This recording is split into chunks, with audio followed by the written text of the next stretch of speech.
Hello everyone, Had here, and we are back in Disco Elysium. Before we begin, just quick announcement that, as I said yesterday, today we will be streaming only Disco Elysium, because, well, normally I stream Football Manager 2022 at 9:30 PM CET, but today I won't do it because I want to watch Champions League game, Manchester United versus Atalanta, and it's at 9 PM CET, so I won't be able to stream. But we will be back in Football Manager tomorrow with our normal schedule. Today is only Disco Elysium for about 3 hours, maybe a little bit more.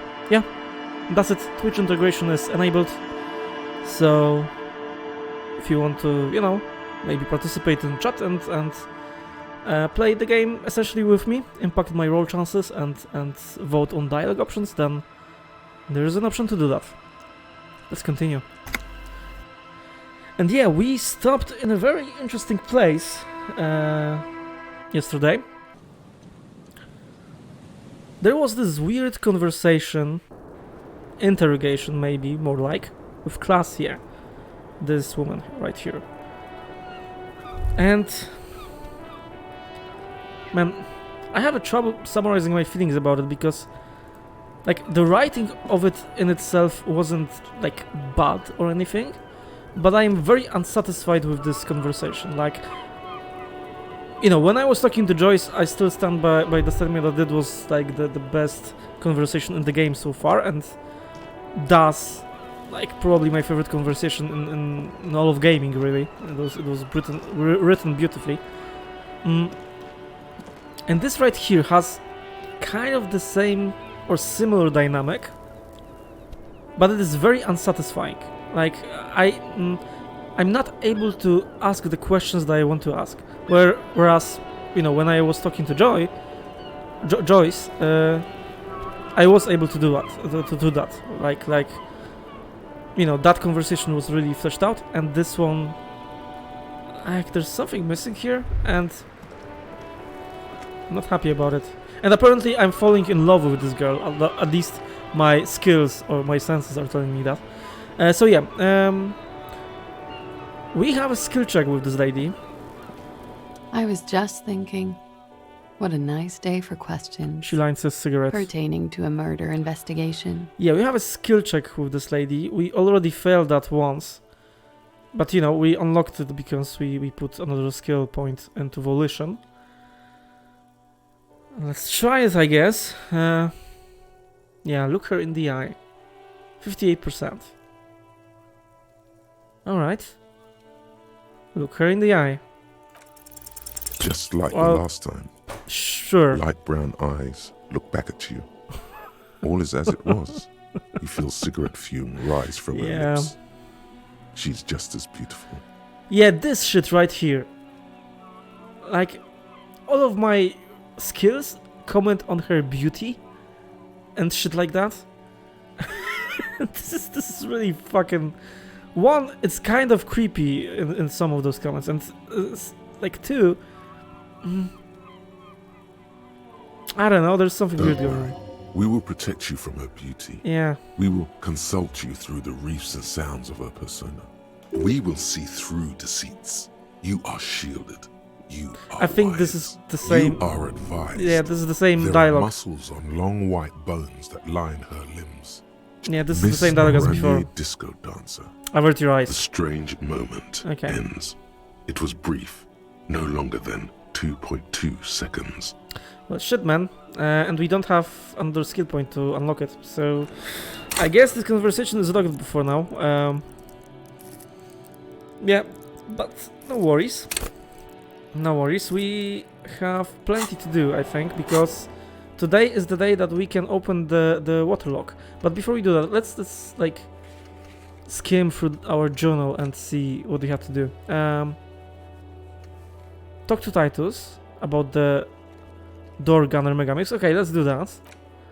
Ask the petanque player about Mabel's. Yeah, let's do that. Doomed hostel. Let's talk to guard. So we have, like, you know, a couple of conversations to do before we open the waterlock. And once we do that, maybe we will have like another skill point. If that's the case, then we will return here and talk to Claudia once more, because we will unlock the volition check. If that's not the case, then we will just open the waterlock and see what is there, right? There are some quests pertaining to that. Yeah, let's do that. That's a good plan. Let's go back downstairs.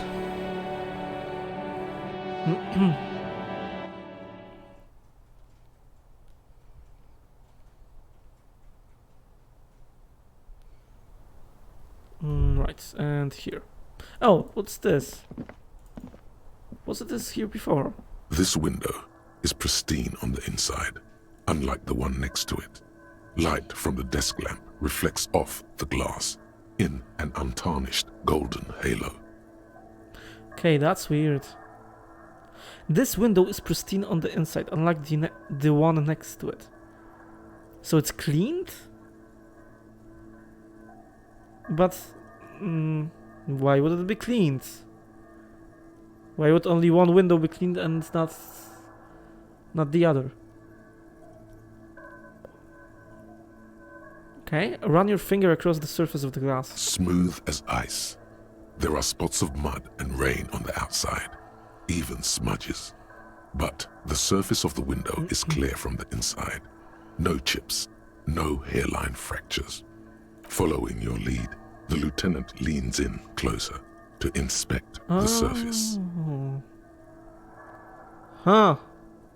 This window was recently replaced. Looks like it, yes. He adjusts his glasses. Okay, we can't do anything with it, but I think that's an important information. Leave.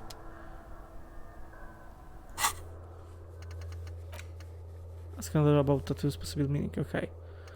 I think it's about, we have to ask Joyce. There is a check with Kim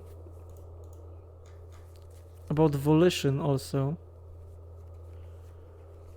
But I don't know what it's about. I can't really remember.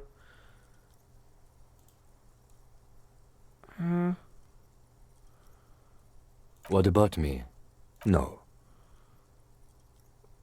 Your brain, the eyebrow, it's like you're locked. The lieutenant relaxes. You already did that. And Good. I don't know what this check is about. You know what? I think it kind of bothers me. I think I will Google it. There are some checks that aren't like that aren't supposed to be here. I think like those three aren't supposed to be here because I already have them up, and I already have this book, so I don't need to like. I think those are the checks to steal them. So yeah, those are already like done, and also I opened this door. So yeah, those three shouldn't be here. So I'm guessing maybe this one is similar. I don't like the check system, like it isn't really clear. Kim Kitsuragi, volition medium. Let's see. Let's Google that. Kim Kitsuragi, volition medium check.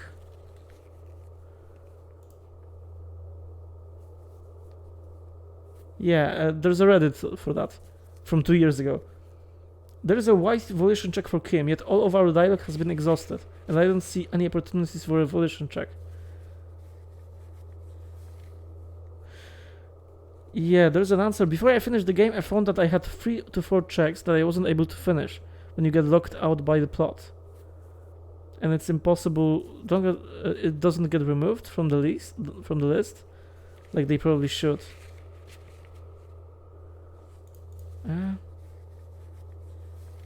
Okay, in case anyone stumbles upon this through Google like I did, yeah.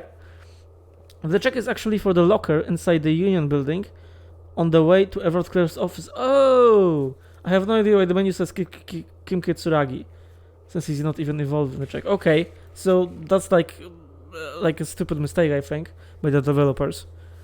This isn't a check, a Kim white check. This is a check for checking the Union stuff. Okay, that's good to know. I will remember that. It's a good thing that I googled that, I think. Good thing that I googled that. Right.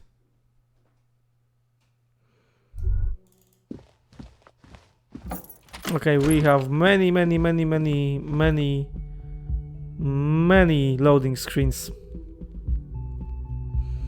This is like one minus to the game. Like too many loading screens, I think. Like in weird places. But okay, that's not a big deal. Gorący Kubek, do you have anything to say? The man ponders his... I will like check every time. My fellow Polish immigrant.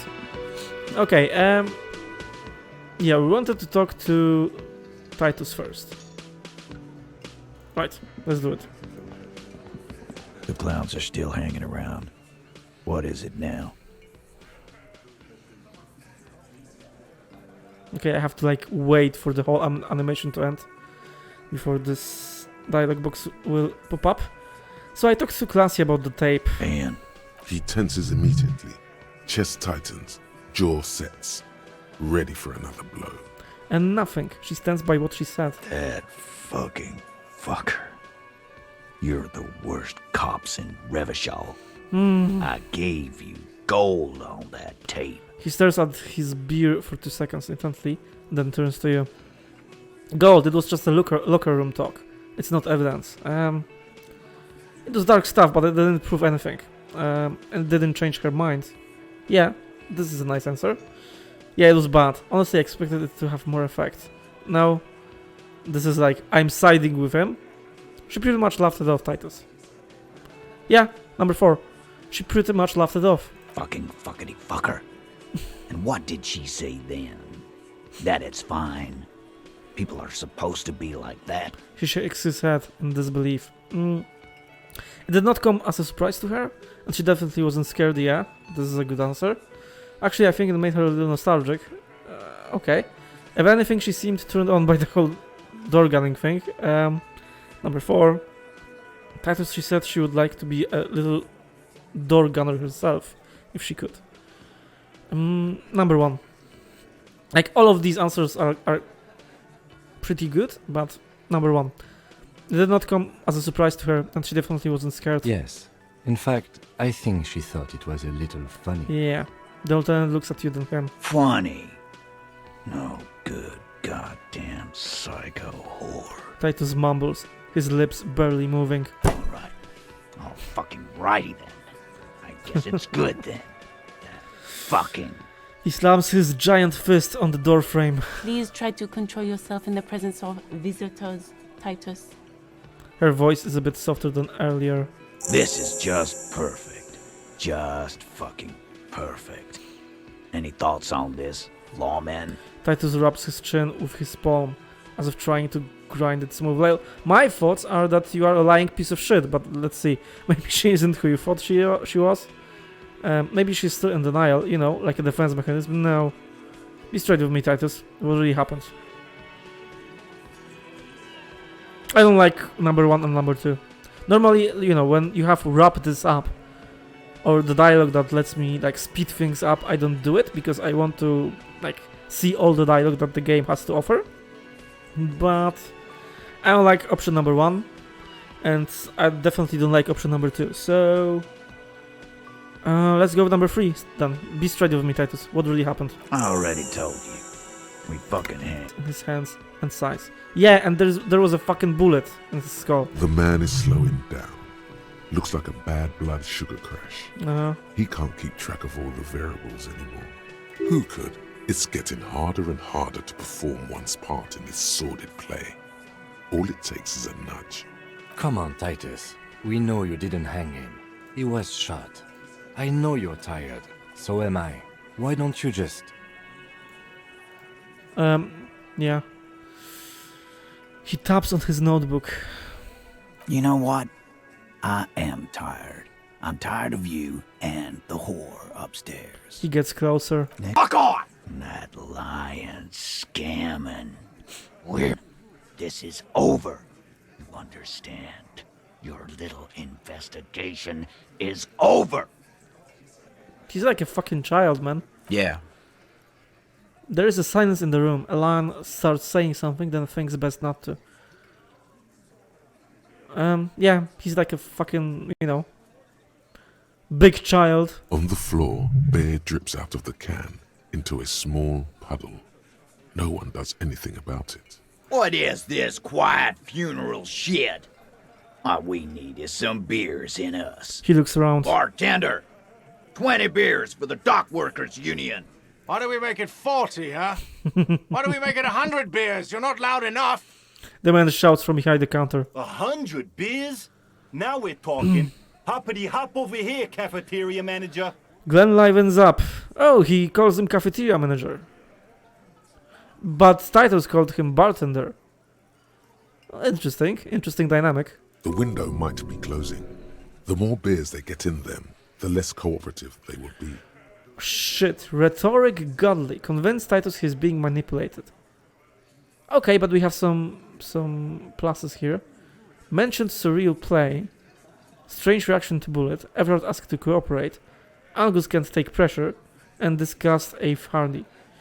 Like 42% isn't good, but it isn't bad either. Get the whole story from Titus. Hardy and the boys know the whole story. It will be difficult to get it out of him. Have you thoroughly inspected the body? Looked around for a witness? Gotten friendly with the union boss and the company rep? Really got into class, yeah? Convince Hardy boys to tell you the whole story. Alright. I'm going off now, but we will change our clothes to be more rhetoric friendly. Yeah, let's see. And about interaction, yeah, we interacted with all of those objects. Alright. Let's see our clothes. Rhetoric. I have -1 to rhetoric because of this. Yeah, that makes sense.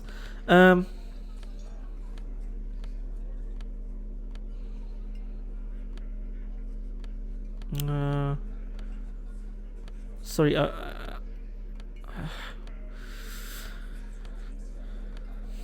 Let's just quickly skim through all of that.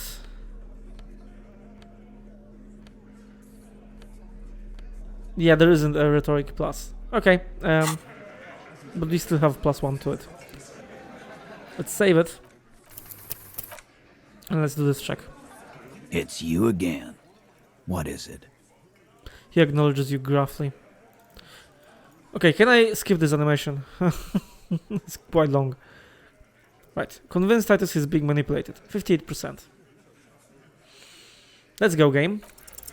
Convince Great. Titus he's being manipulated. Great. You should know by now. Titus Hardy will never falter. But you know someone who might. Right.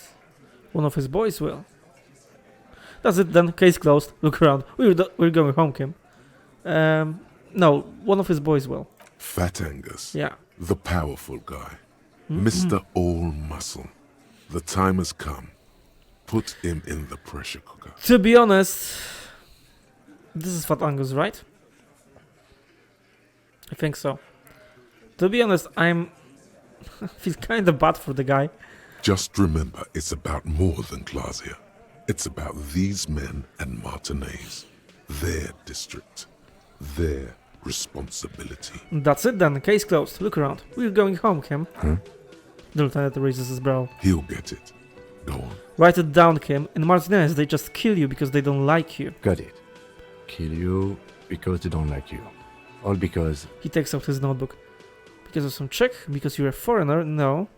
Because you work for the wrong people. Number 4. Because they like killing. I'm pretty sure that's what he said. Like, maybe not verbatim, but he said something to that effect that, you know, they just thought that killing someone would be a nice pastime, nice way to end the week or something like that. So, yeah. Number 4 is like the most provocative one. They kill you because they don't like you, all because they like killing. Yeah, we liked it. It was fun, wasn't it, guys? He looks around. We had a great time. It wasn't for your fucking entertainment, Dennis. She... He gets a hold of himself. Okay, that... she... That's a little funny. Like... Okay, well, I accept it. This is convenient, right? They kill you Because they think it's funny. He jots down. They just hang you, like in the Dark Ages, make a display of your corpse. Yeah? They just hang you, shoot you, whatever. They can't even remember. Number 2 is great. They just hang you, shoot you, light you on fire. They don't care. Light you on fire? I don't know why there is this third thing here. Light you on fire. Yeah, let's go with number 2. They just hang you, shoot you, whatever. They can't even remember. It wasn't that. It wasn't. Okay. We didn't shoot him. The Vatman says with a wheeze. That's it. Yeah. That's the weak one. You flushed him out. Now go in for the... Officer, you will be next if you don't shut up. Okay. The old man reaches for his belt, but his voice is strangely calm. Firearm. A Glass 08 or a 38 caliber pistol. Either is small enough for you to have missed. Okay. He's onto you. He knows what you're trying to do. Steel yourself. Push on. Just ignore Theo. Okay, right. Look at him first. Turn to Theo. What happens if I keep talking? You're gonna kill me too? In this bar for nothing? No. Turn to Angus. Yeah, let's pressure him. Or what? You're gonna kill me like you killed him? For no fucking reason. We didn't kill him. We didn't even hang him. He was dead when... He takes a breath, wheezing. Hello, Womboloto. Glad you're here. Yeah, poor Angus. Like, I'm feeling bad for him, man. I really do. But you got to do this. Shut up, Angus. He was dead before you hanged him. Yeah, that was kind of like I figured it out, right? Fatty! Say one more thing to the cops and I'll... Poor guy, man. Poor fucking guy. Shanky. The little guy hits Angus on the back of the head. A loud slap. Dennis, stand down, or I'll beat your head in. Theo, take your hand off the belt. This isn't 31. I've got this under control. Titus roars. And he points to the old man. Okay. Interesting. I like the fact that Titus, like, is behind Fat Angus. Like, he protects him. It's really nice. in its own, like, strange way. Does he? His closed fist is shaking. It's you who's in control. Let them have their moment. Yeah, they're fighting. Poor guy.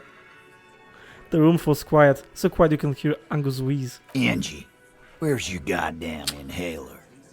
You sound like you're dying. I left it home. I can't get it.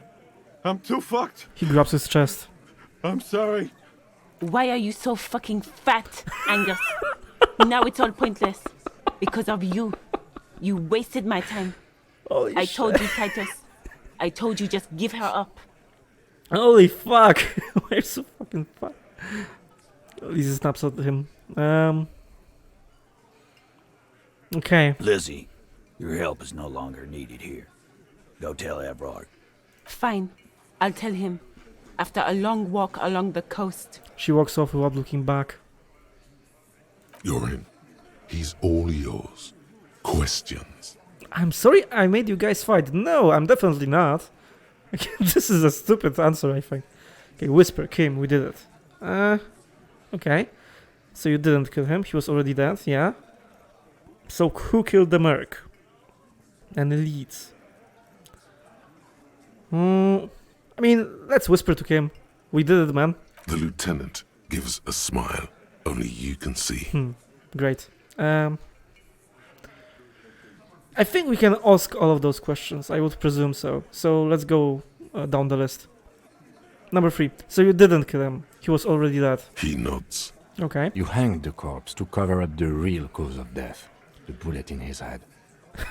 Yeah, we don't have to be so fucking fat. I mean, that's so mean. That's so fucking mean, man. Like, he's the most bullied person in this game. Holy fuck. Holy shit. Another nod. You hand the corpse to cover up the real cause of death. The bulletin said. Another nod.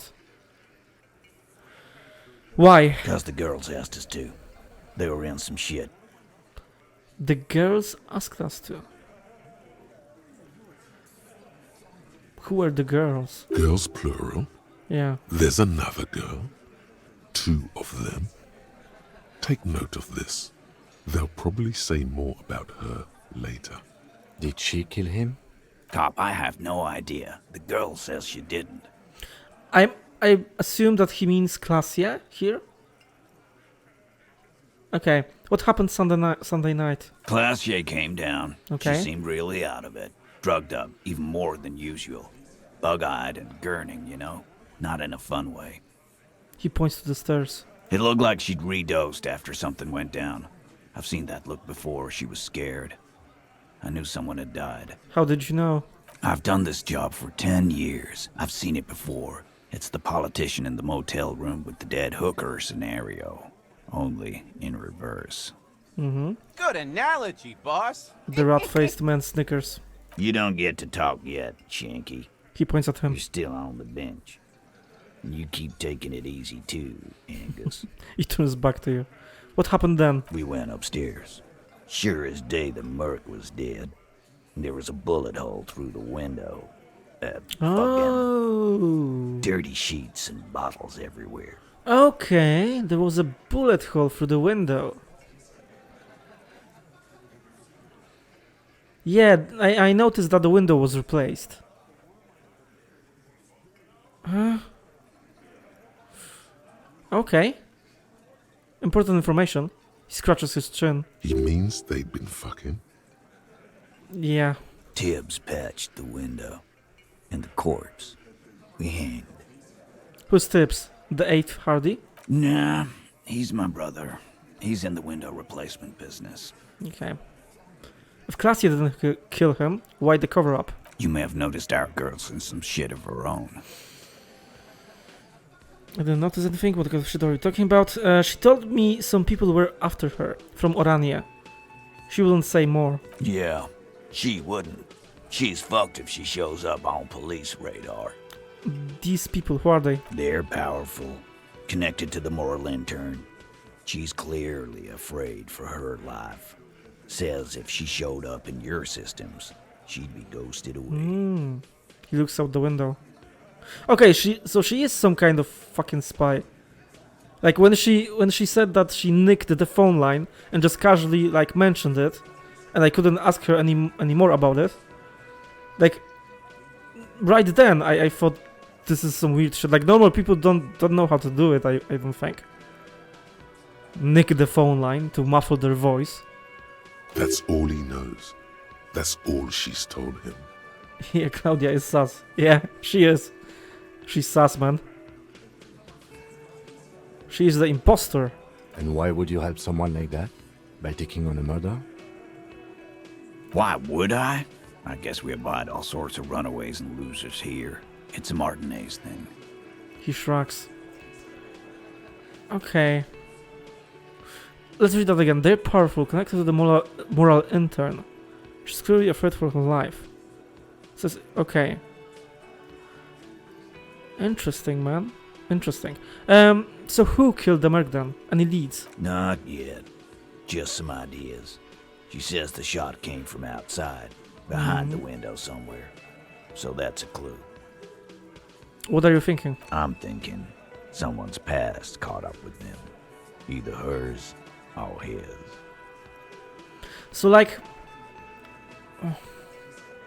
Okay, I'm trying to imagine this scenario. They are like in the bed, right? Fucking. And then someone shoots him through the window? But that's weird. Like, why do that if you can, like, enter through the balcony, right? And just... And also, why let her live? If you kill one person, then... Why you didn't kill the other one? There are some mysteries here. Hers, you mean? Okay. I mean the people after Claudia. Maybe the shot missed. Maybe it was meant for her. But if it was, then he would take, like, the murderer would take another shot, I presume? And that's it? I don't know, man. I like that. Been thinking the same thing myself. The young guy nods. And you had ideas about his past too. My dude.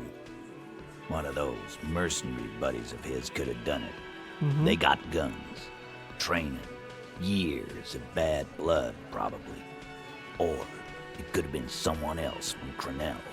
He pauses to think. Tell you what I'd do. Check out the coast for vantage points. Maybe consult with a ballistics buddy of mine. That's what I'd do. If I wasn't too busy doing this clown dance with you. Okay. He's calm now, threw all that turmoil away, and became himself again. Whose idea was it to hang him anyway? Hers? In a manner of speaking. Okay. Remember the two girls? He may be talking about the other one. Earlier you said the girls asked for your help. Who's the other girl? That's right. It was her idea to hang him. I liked it for political reasons.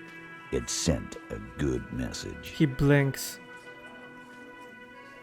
It's her, isn't it? The missing Eve Hardy. That's the other girl. Oh. I don't know how I made that connection. I kind of forgot about Eve Hardy, to be honest with you. But okay. Great. The big guy turns to Glenn, who's about to say something. The blonde shuts his mouth before a word escapes. I'll say it again. All the Hardy Boys are right here, cop. That woman is just affiliated with the Hardy Boys. You don't know her, anyway. Titus turns to you. You know, it's okay for there to be a Hardy girl, Titus. Understood. Can you tell me anything about her? Name, current location. You're going to stonewall me if I ask more about her, aren't you? Let's prod at him. You know, it's okay for there to be a Hardy girl, Titus. We're Hardy Boys. And that's it. His face sets like concrete. He shakes his head solemnly. Can you tell me anything about this affiliate? Name, current location? Nope. You're not getting to her. It's Claudia you want to talk to. Okay. So that's it. I'm not saying the first one. Like, I'm not sorry. I'm kind of sorry for Angus, but I'm not sorry about the fact that you were distressed. Thank you for this, Titus. I'll go talk to her for the last time. You do that. Hey, cop. Before you go. He grabs his beer and swirls it in his hand, then thinks of something. He looks up. Claudia came to Martinez to hide. Many of us did. This is where you wash up when there's nowhere left to go. The Union takes you in. Now, she refused that protection. But you'd still prefer if you didn't take her away. That's right. If we didn't take care of the people who end up here, this place would just be a couple of ruins and some cargo containers. We'll take that into account. The lieutenant slides his notebook into his coat pocket. He turns to leave. Alright. Let's see. So we did this quest. Did the check, like, maybe open or something? No, it didn't. Yeah, let's go talk to her then. Before we do that, let's go talk to Guard. Because I think there's new dialogue with him too. Can I help you? I saw another thing in the link. Another thing? Great. Yeah. I love those. Claudia in room 3. She nicked the phone line. Why? No, fuck it. I don't want to know. I don't want to know why these degenerates do what they do. I thought we had one good guest in the building. He stops himself. Yeah, I bet he didn't want it to be her. Okay. Well, anyway, Mr. Solve unlike loose ends. You have Lena. Lena's a good customer. Yeah, well, she's not a guest, is she? Okay, that's right. What? Did someone mention my name? The woman chimes in. We were just paying you a compliment. And finding out a degenerate from room 3 nicked the phone line.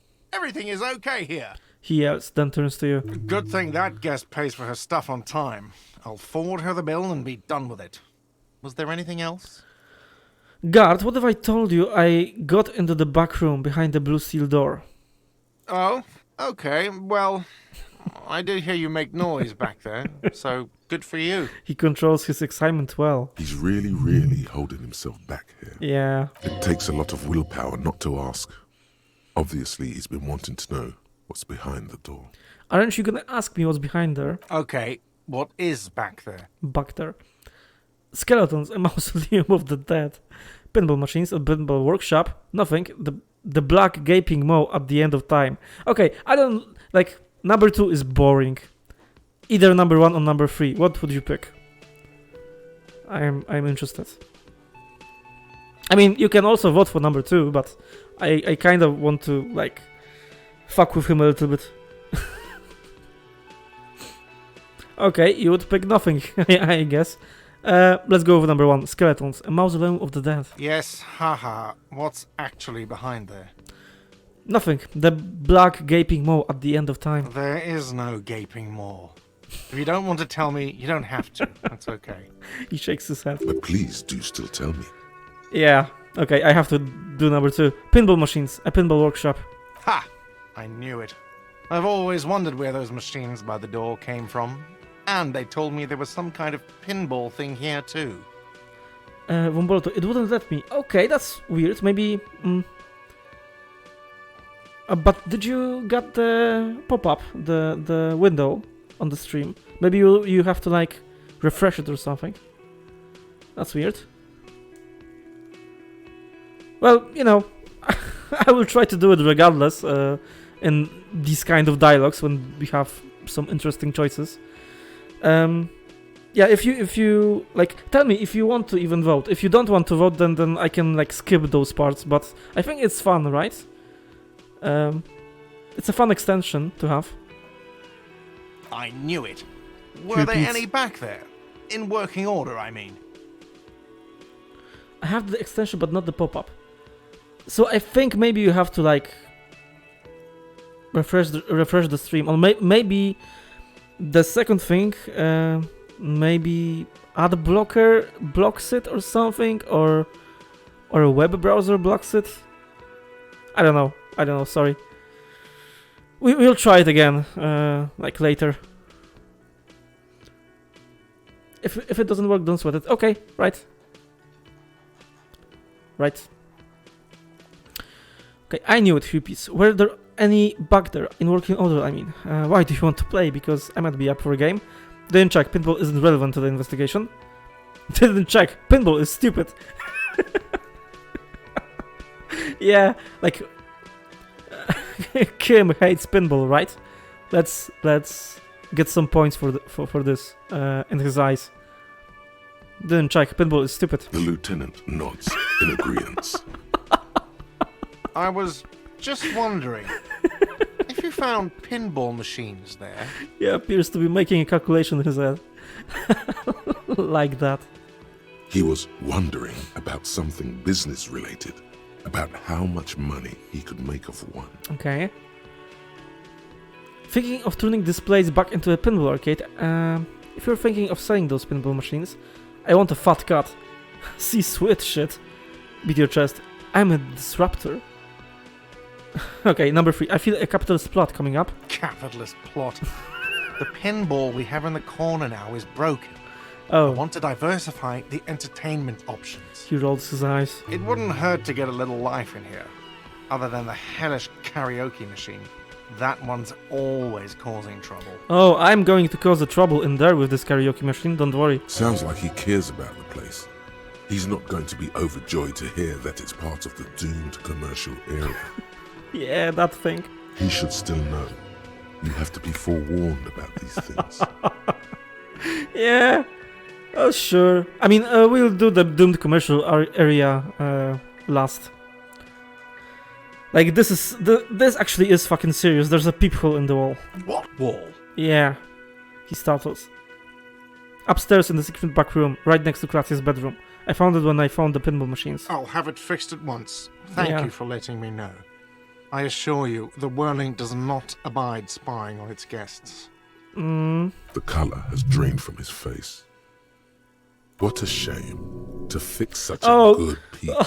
What the fuck? No. Like, electrochemistry is the fucking worst, man. It's the worst. Sure you haven't been spying on your guests? I mean, this is his establishment. He says he doesn't have the access to this back room, but he may be lying. I don't want to accuse him. I don't have any proof, right? Couldn't you keep the holder? Oh, fuck's sake, that's disgusting. What if there are some hotties staying in that room? No, that's disgusting. and fucking horrible all around. Holy shit. One of the most asshole-ish thing that you could do. Yeah. I mean, let's go with number 1. Are you sure you haven't been spying on your guests? Absolutely not. Okay. Fuck you for even implying it. It wasn't me. It wasn't my staff. Okay. The establishment will look at it and ascertain what it was. He breathes in and out. Like, you have a back room and some secret backdoor shit in your establishment. Didn't you want to check that out? Like, it's just a door. You could have, like, I don't know, broke it or some shit and see what's inside. I think it's absolutely your fault, man. Holy fuck. Well, he's definitely not lying. He wouldn't endanger this business like that. Okay, so he's not stupid enough to do the peephole thing, but he's stupid enough not to check the whole establishment. Right? Sir, he was only asking a question. It's his job and mine. See that it's covered. Yes, I absolutely will. Sorry, it's been a bit of a day. And now a hole in the wall. He calms his breathing. No, number 2 is absolutely awful. Alright, you've been notified. Thank you. I'll patch it up personally. Was there something else about the establishment? I hope not. Let's be stupid. I have to warn you. I may have discovered that the Whirling is part of the doomed commercial area. What? Why would you say that? We're at a completely different address from that whole thing.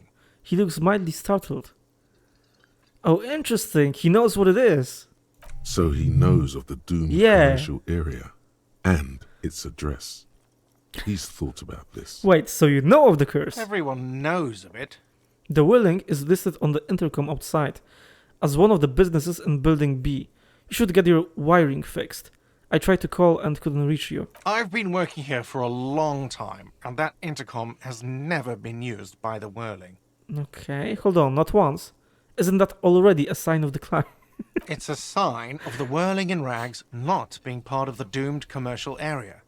If anything, we're revitalizing this neighborhood. Relax, Mr. Gart. I'm sure there is no doom. He simply wants to share his discoveries with you. The Whirling was once the East Delta Pinball Arcade before it failed. It's only a matter of time before the Whirling fails too.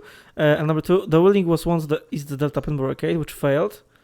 Though perhaps the Whirling will escape the curse.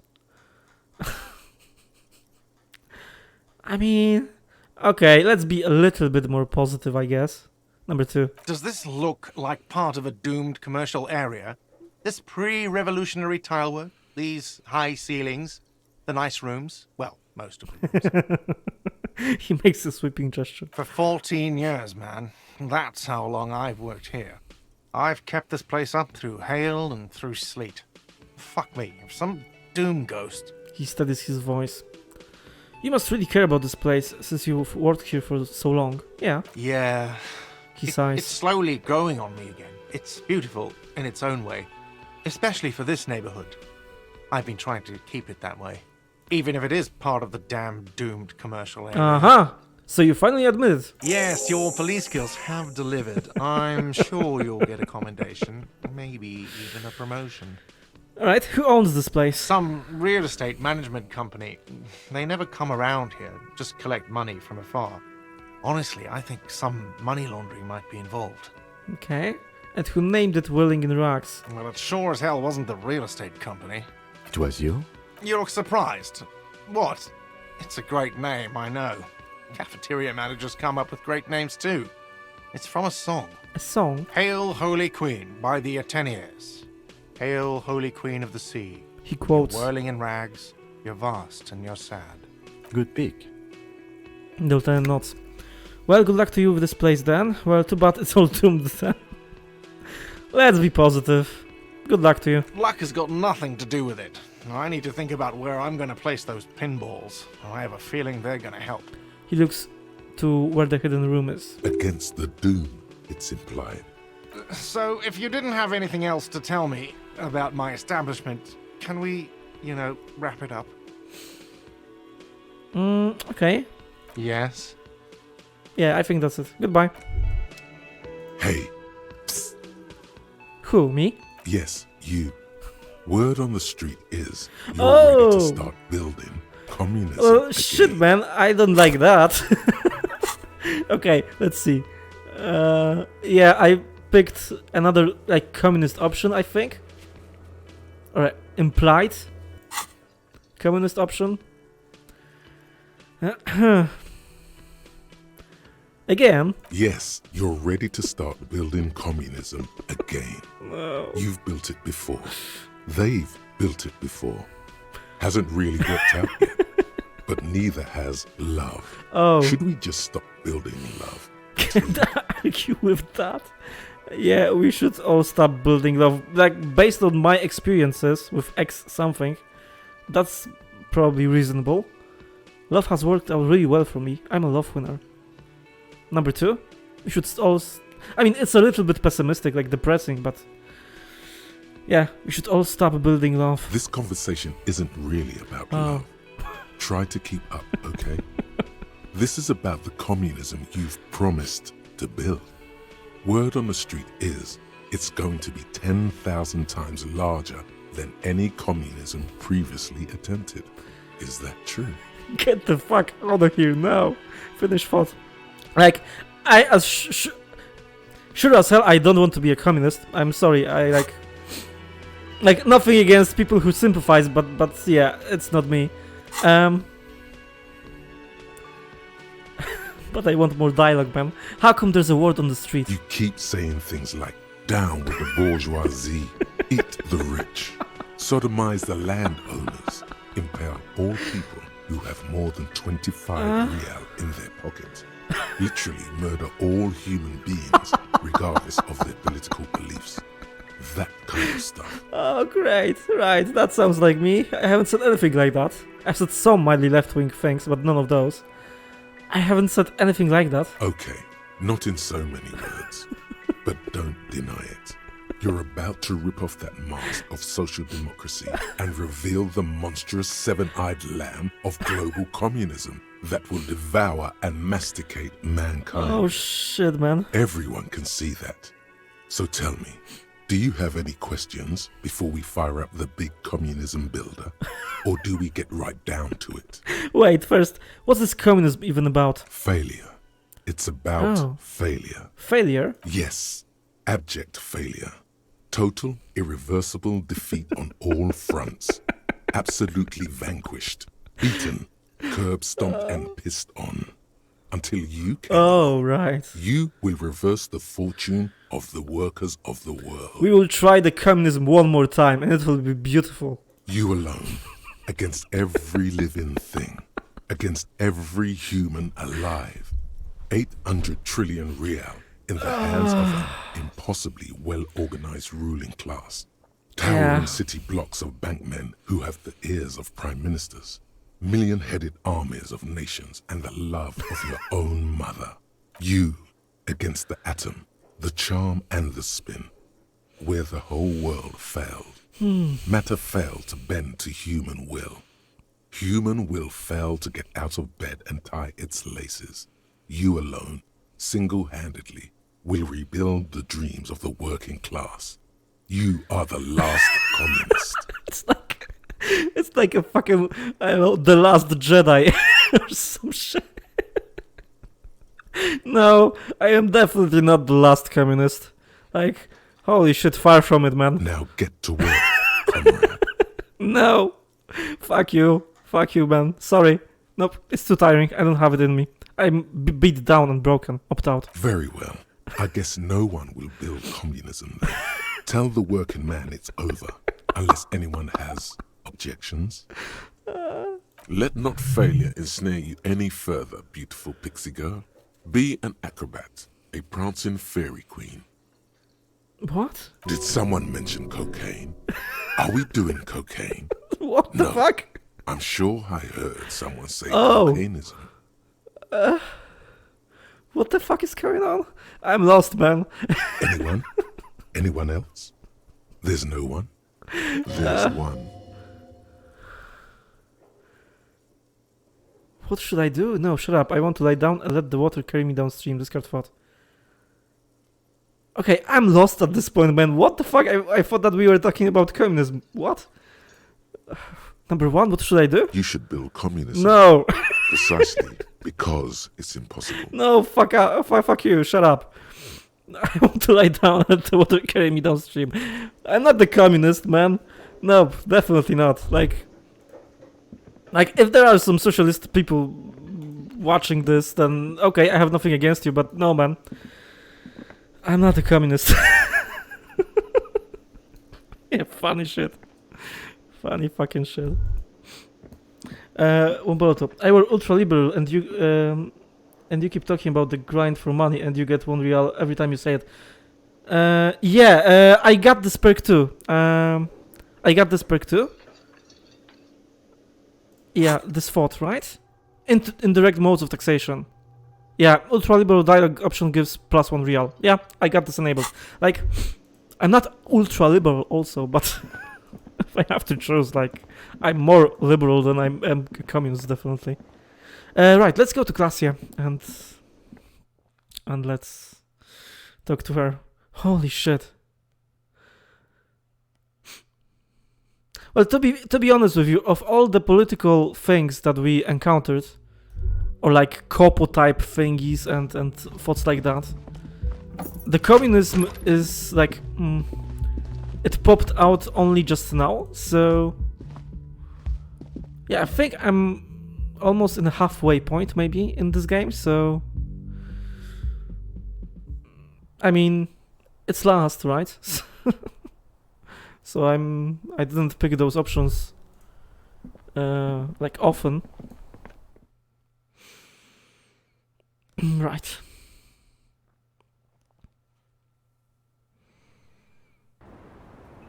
Okay, let's talk to you one more time. Also, it would be nice if the white check would open or something. It's always good to see you. The Hardy Boys told us what really happened. I understand. She puts her coffee mug on the table. Just like that. No resistance. Her shoulders are slouched, her feet long and straight. You don't look surprised. You were expecting this. I knew there was a chance you'd get them to tell you. It's what you do. You're the police. For what it's worth, I'm sorry for wasting your time. She winces. This is good. Clear the air first, between you two. Then move on to questions. Yeah, okay, so... Is it? Something is off here. Shush, I can't hear what she's saying. What the fuck? If you knew we would find out eventually, why did you waste our time? Because of the Hardys. I couldn't just dispense with them. They were only trying to help me. Out of the shit I'd gotten into. She looks at her feet. That's not a good enough reason. You're right. There's more. More? You answer to the coalition government, and by extension, the moral intern. She reaches for a new cigarette. Briefly glancing over her shoulder to the sea, as she's done time and time again. A grand expanse of water reaches over the bay and to the horizon, golden grey in the moonlight. We are getting poetic once more. What lies beyond it? The Pearl, the Muindi Isola, the Occident, and then Oranje, the old world. Is that why you're looking over your shoulder? You're afraid of moral intern? What's the RCM involvement with this? Okay, number one. Is that why you're looking over your shoulder? You're afraid of a moral intern? You share a database with them. You send people to their courts. She nods and lights a cigarette. Is this part of why Oranje is a bad memory for you? I have people after me. And they have friends in the moral intern. Some are moral intern. If I show up in your records, officer, they will find me. They will. What happens if they do? They will kill me, sir. If you file my name, take me in for questioning, enter me into the moral intern mill, well, then I'm fucked. For nothing. This murder didn't have anything to do with me. There's a wince and a pained little smile. For nothing. I mean, you'd be fucked for something, I guess. Maybe not, you know, this murder isn't your fault, but something else is. Yeah, what did you do to have these people after you? It's not nice, but it's not illegal. Not here in Ravishol, or even in Oranje. Okay. What exactly did you do? Industrial espionage. I joined a business collective with the intention of betraying them. Uh-huh. I did my job well enough to be asked to do it again. With a bigger company. The kind you really, really don't fuck with. I took their ledgers, 2 decades worth of accounting. I need the names of the companies involved and who hired you. He taps on his notebook. The job was Lousdoen County Savings Bank. They sound small, but they're part of the Louscop conglomerate. That was the second job. The first was some printer company. You wouldn't know them. As to who hired me for the job, I don't know. But they're after me too, along with Louscop and their friends in the MI. Once you're done in the competitive intelligence circuit, you don't have allies. You're radioactive. She breathes out heavily. Laws cap. These people engineer financial disasters in second world countries. The conglomerate also includes the Bank of Consecration, Airbird, and the popular Papalolo line of dairy products. Papalolo. Okay, this is a lore dump. I'm trying to pay attention, but it's kind of much, man. Right, I'm sure there are people who have done much worse than that.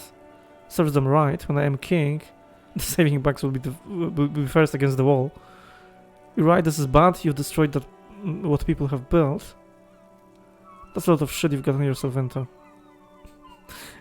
I don't know, man. I don't have enough context to judge her, I think. Not comfortable with any of those options. Yeah, I'm comfortable with that. Papa Lolo. Yeah. Papa fucking Lolo wants to kill me. She smiles. Okay, that's kind of funny, man. I'm sure there are a lot of people who have done much worse than that. I mean, maybe. What would you say? Let's see if that extension will work.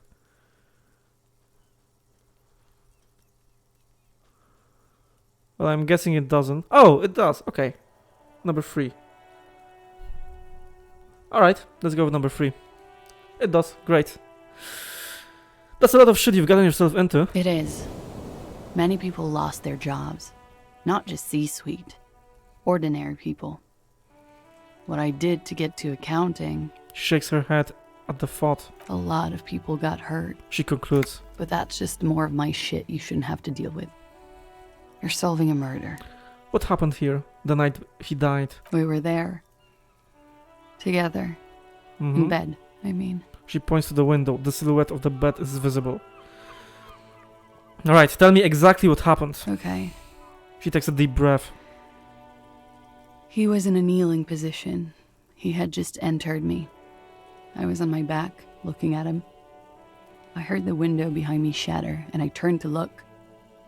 There was a hole in the glass. Okay. Yeah, see, that's fucking weird, because I presume, we discovered this back entrance here, right? So I presume what happened is there is a murderer who entered this, back room here. We saw the peephole, so he was watching them. We saw the footprints, so he was there, right? And I think there was something about footprints going back and forth, right? So he escaped here. he went there and he shot the guy through the window? But that's fucking stupid, because if you do that, then, you know, like, there's there are doors in here, like,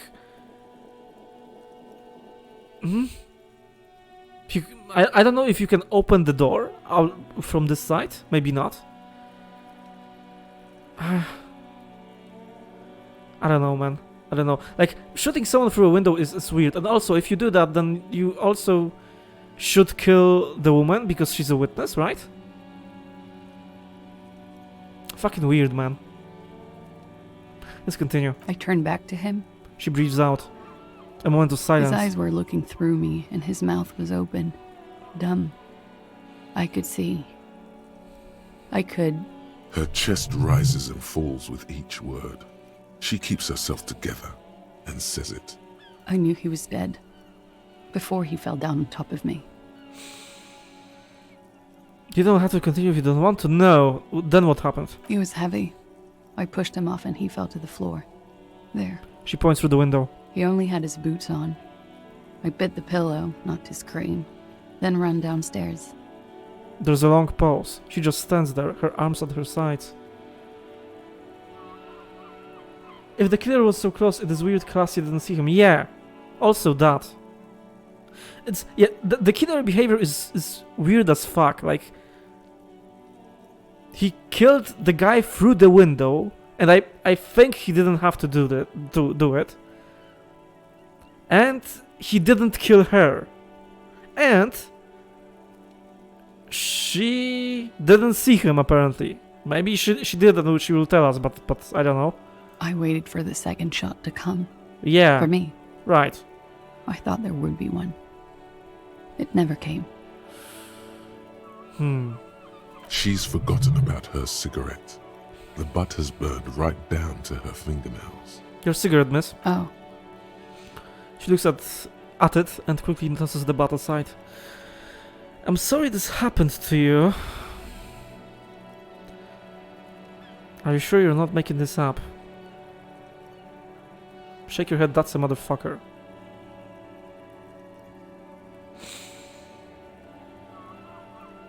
Okay,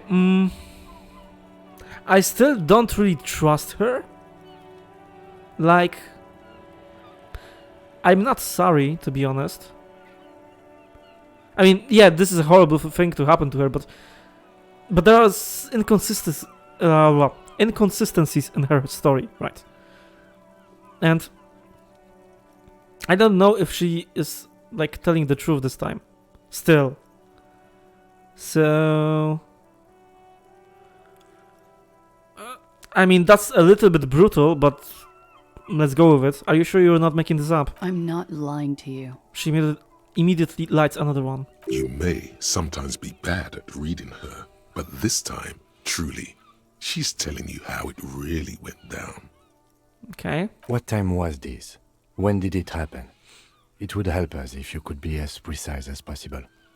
11:30 to 12:15. I don't know the exact time. Around midnight. Okay. It's okay. Were you inebriated? He makes a note. Womboloto. Also, int skills seem weird. You may sometimes be bad at reading them, but this time truly she's telling you how it's... you mean the blue ones, right? Blue is intellect.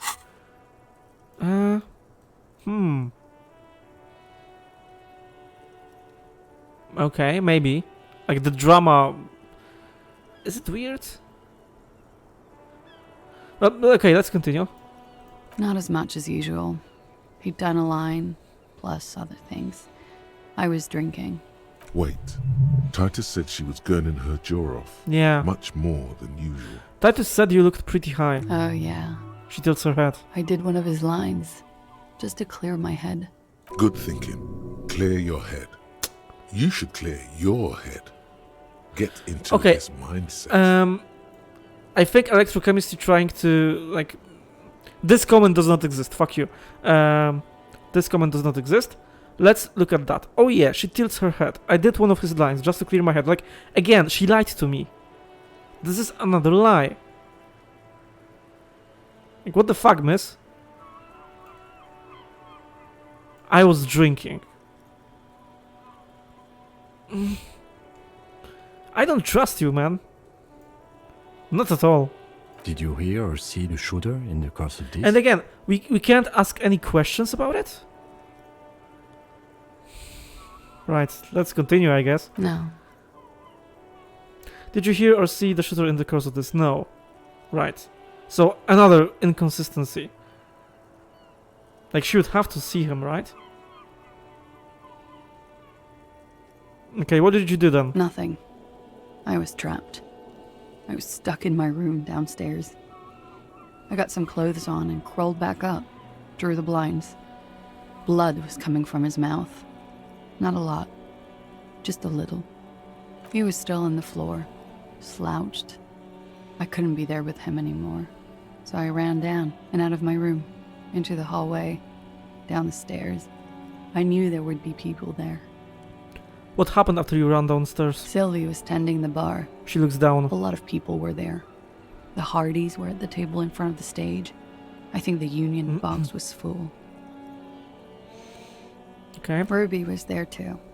They were having such a good time. She pauses. I sat down and they all welcomed me. I didn't even have to say anything. Ruby knew something was wrong. Ruby?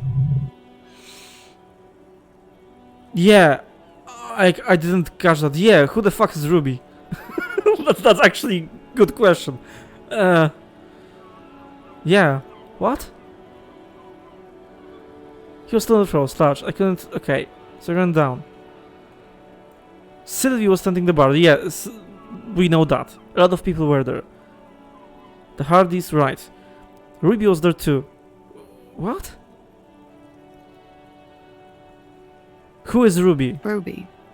You know, the leader. Oh. Hardy Boys leader.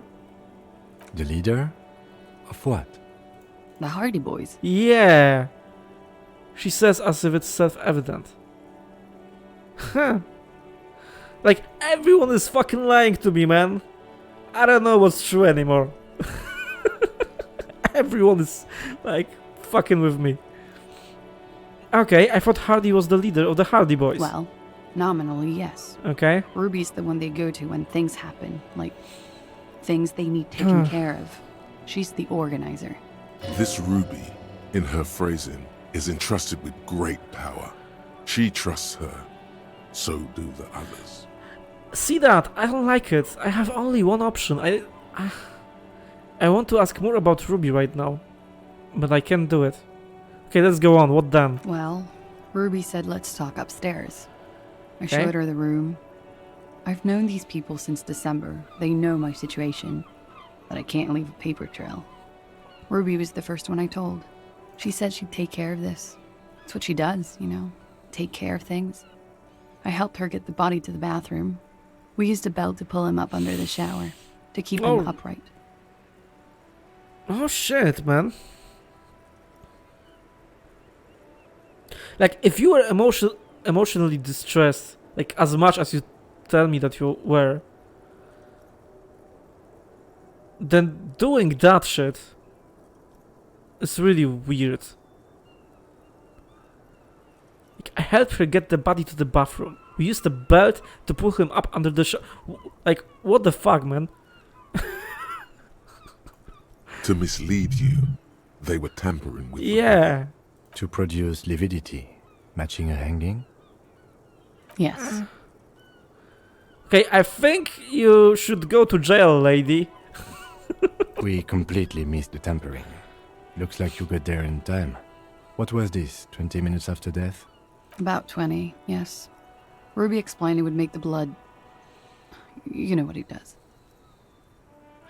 She looks at the ground and then raises her light brown eyes to meet yours.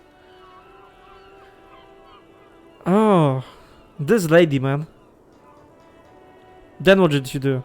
Ruby went outside to talk to Titus and the boys. I was just looking at Lely in the bathroom. I had to put his clothes back on. His armor, too. It was tough, but I've seen him take it off and put it on many times. Okay. It took Ruby maybe half an hour to come back with Titus. I'd gotten him ready by then. They carried him out. I knew what they were going to do. Make it look like a hanging. Ruby said they would. What did you do while they were hanging him? Ruby said to wait here. She also said I wouldn't see her for a while. That we should lay low or something. So I did. This Ruby. Where is this Ruby now? I don't know. I haven't seen her since. Make Titus give up Ruby's location. Interesting. Very interesting. We will need to take this question to the Hardy Boys. When it happened, did you hear a gunshot? Yeah. Okay, that's a great question, man. A great question. When he was shot? She thinks. I may have. I don't know. I couldn't hear anything over the glass exploding. Okay, that's irritating. The gunshot wasn't that loud. Yeah. This is something to keep in mind when assessing the distance of Okay. the shot.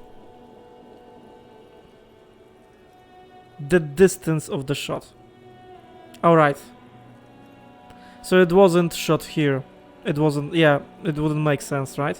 So, but if it... then what the fuck is going on with that back room? And the peephole?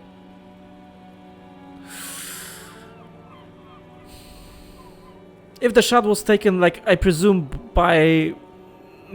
I don't know, a sniper, right?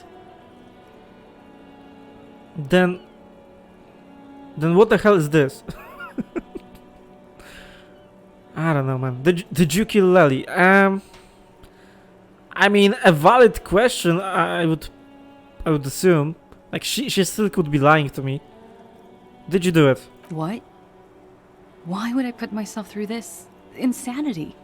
Get myself cornered like this. She gathers the last vestiges of her strength. There is silence. He wouldn't have died if it weren't for me. I know that. But I would never hurt him. The wind picks up. All kinds of crazy things happen when drugs are involved. Sweet drugs. You know what? That's actually not a stupid thought to have. Now, you guys suddenly have theories pouring out, when they're obviously just stabs in the dark. Okay, that's also true. They are stabs in the dark. Downstairs people have this crazy idea that you killed him. It's okay if you did it in self-defense. Drugs were an integral part of your relationship. Perhaps they contributed to its end. I presume that you can ask all of these, so let's go with number 1. I'm sad to hear that. They must have said it in some fit of frustration or under pressure. They couldn't have meant it. I've talked to them after it happened. No one has implicated me. Strange way to phrase that. Like she was, I don't know, threatening them or something. Okay, it's okay if you did it in self-defense. Yeah. Number 3. Drugs were an integral part of your relationship. Perhaps they contributed to its end. What does that mean? Do drugs make you aggressive? No. People don't take drugs to kill each other. They take them to feel okay with each other. She shakes her head. I thought you Ravishol people would be more enlightened on this. She pauses. I'm sorry, officer. I'm under some stress here. Okay, let's go with number 2, I guess. It's okay if you did it in self-defense? I did not kill him to defend myself from rape. She says. I told you before. That wasn't what happened. True, sire. 'Tis true. Okay. I'd like to answer some other questions, miss. Like what? She waits, her light brown eyes wandering over the floor, over your face.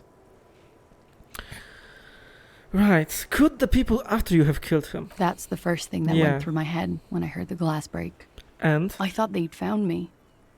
They've killed him to punish me. All last week, I've tried not to talk to anyone or be seen with anyone. She looks at her cigarette. So they wouldn't be hurt.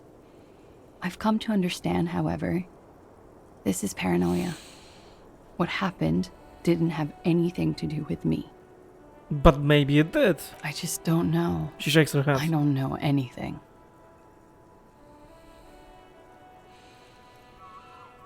We can't go after loose cap. Not yet. There are other, saner leads. okay? I don't ask you to, Lieutenant. If there's one thing I know, it's that you'll get nothing from there. Why did you call the cops if you're hiding? Because I'm an idiot. The answer comes fast. Which is an indicator of truth. I'm not gonna disagree with you. I don't think so. Why did you do it? To be fair, I'm not gonna disagree with you. Like, you're an intelligent person, so you're not a complete idiot, but what you do is idiotic. Like, what? When you break it down from point A to point, like, I don't know, Z, this whole plot right there that she's talking about, then she's really stupid in it. Like, okay, she takes drugs to an absurd amount. She makes out with this guy, right? Okay, she has sex with him, she takes more drugs with him, they party and stuff. Alright, that's kind of stupid, but, you know, it's partying. Whatever. Then he gets killed while they are fucking. She goes downstairs, asks for help, and then helps to prepare the body for the hanging. Like, this is the most stupid part in all of this. All the while, she didn't hear the gunshot, or she doesn't know if she heard it. You're kind of stupid in all of this. I'm sorry to say, man. I'm not gonna disagree with you. You have to understand. Yeah. The people around here, no one was making the call, and he kept rotting. And then they picked his clothes off, and that little fucker threw stones at him. Okay, I understand that thing. Like, you staged the hanging, you helped to stage the hanging, and then you called the police because the view that you have from here, really, from the window, is too much for you, right? Kuno throwing stones at him. So that makes sense, right? But, you know, the things you did before don't really.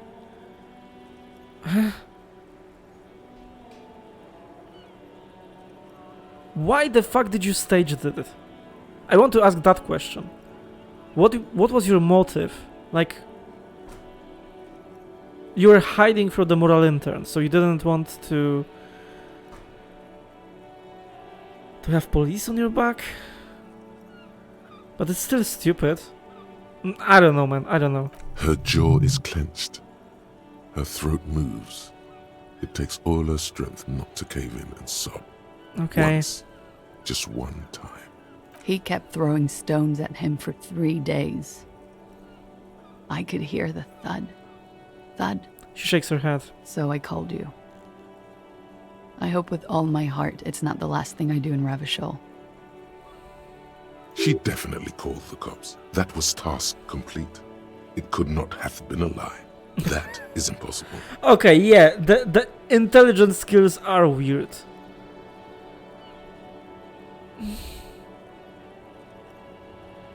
Okay, so now it kind of implies that it was a lie.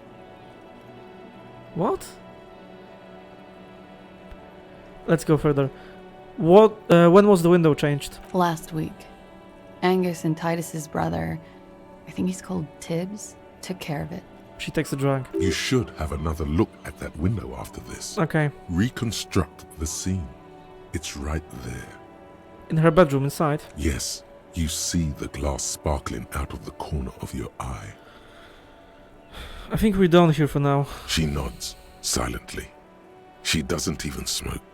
Just picks up the cold coffee and holds it in her hands. The lieutenant glances at you, then at the door. He's thinking, are we done here? I mean, I still want to do the check, right? Or maybe you should take her to the station. Oh. For safekeeping. She lied to Yeah, you. she did. And she's a flight risk. She is? No, that won't be necessary. Just leave her alone. She's been through enough. She doesn't need this police brutality. Police brutality. Multiface, I'm beginning to doubt your judgment. Are you sure you're not sleeping on the post? You have to wake this one up. With force. If you want to continue pushing her. In God's name, wake up. Yeah! The love that did him in, discuss secret route.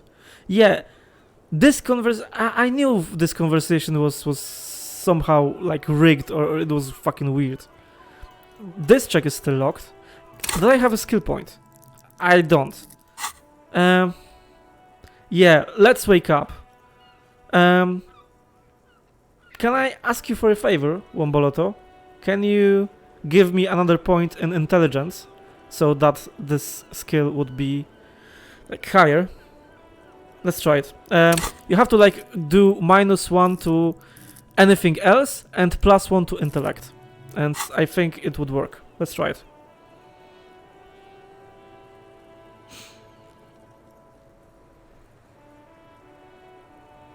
-1 to anything else and +1 to intellect. Okay, let's see if it works. It did. Thank you very much. 58%. It was 42. It did work. Thank you. Thank you very much. Yeah, in God's name, wake up.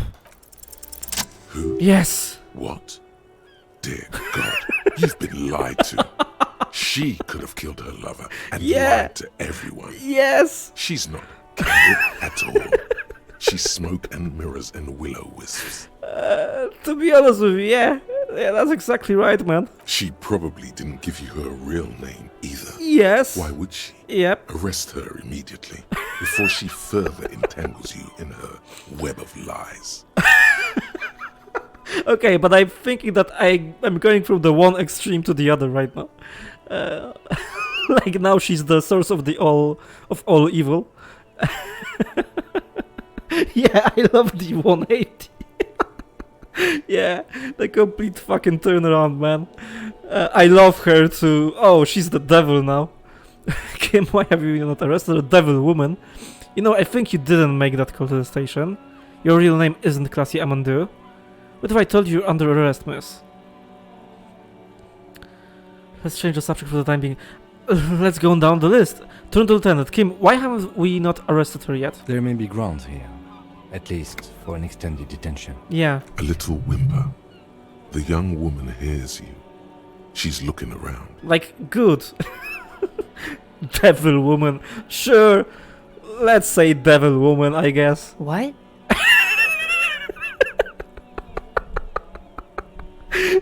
Her nails tap on the steel railing nervously. The sound of cold metal ringing under the wind. Her hand trembles. She's only pretending she didn't hear you say devil woman. Okay, that was kind of stupid, but alright.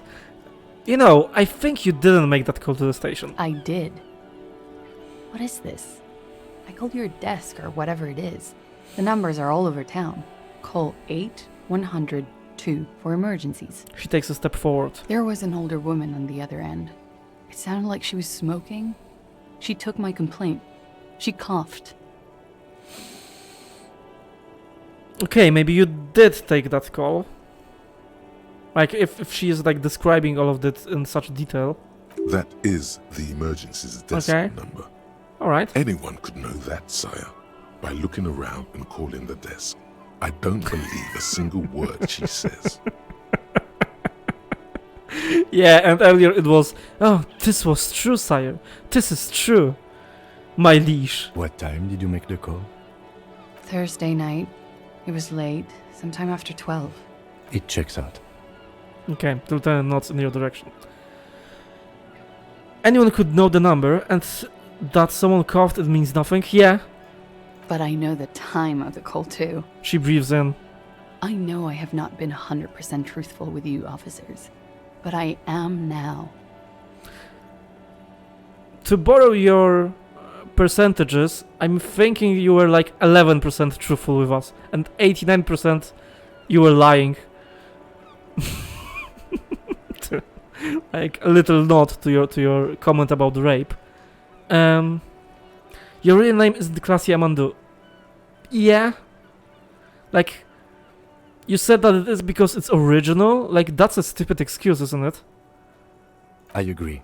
Yeah. You wouldn't give us your real name. Not when people are after you. The lieutenant turns to her. Okay. Okay. Her voice cracks suddenly, like there's a garrote around her neck. Okay, what? Okay, it's not. You admit to it. I knew it. Good, you can tell me the truth. You log your work every week. It's all transmitted to Common, sir. I couldn't just beg you not to enter my name. So I lied. Like I lied before. Like I did at LCSB. I have to lie all the time. I'm so tired of it. She looks at her hands. Her fingernails are chipped white. Was the passport bullshit too? The passport you kept hidden? You keep hidden? No. It's submerged in a plastic buoy on the coast, in the reeds. It just doesn't say Claudia Amandu. It says Anouk Mea Smith.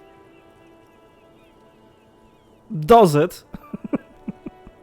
I'm still thinking that she can be like shitting me or something. Falsified documents? Passport and visa.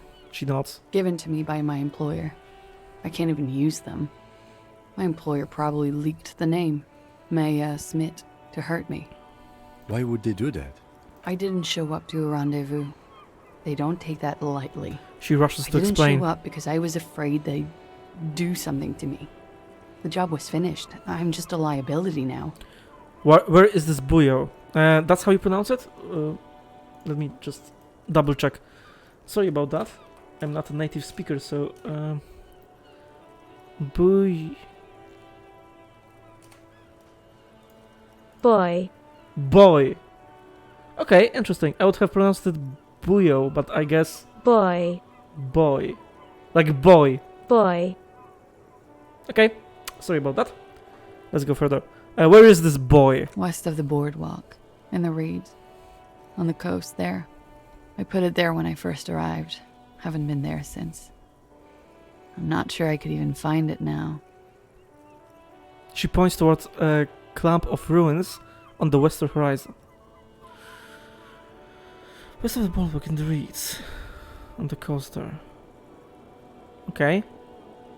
I don't like remember any place like that. Maybe it's you know, after we open the waterlock and the like there will be something more to explore, maybe.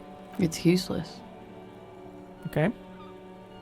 West of the boardwalk in the reeds. You have to check this boy out.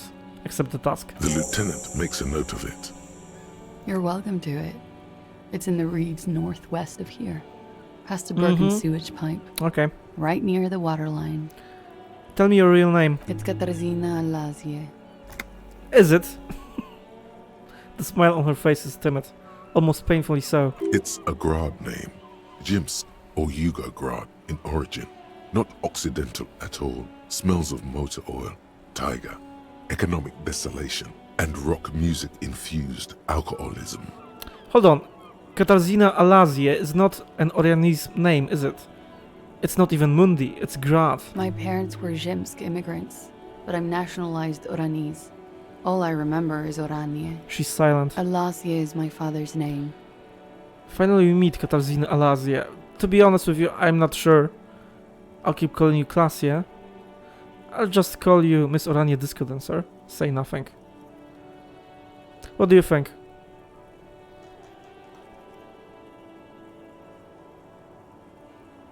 I'm still not sure that she's telling the truth, man.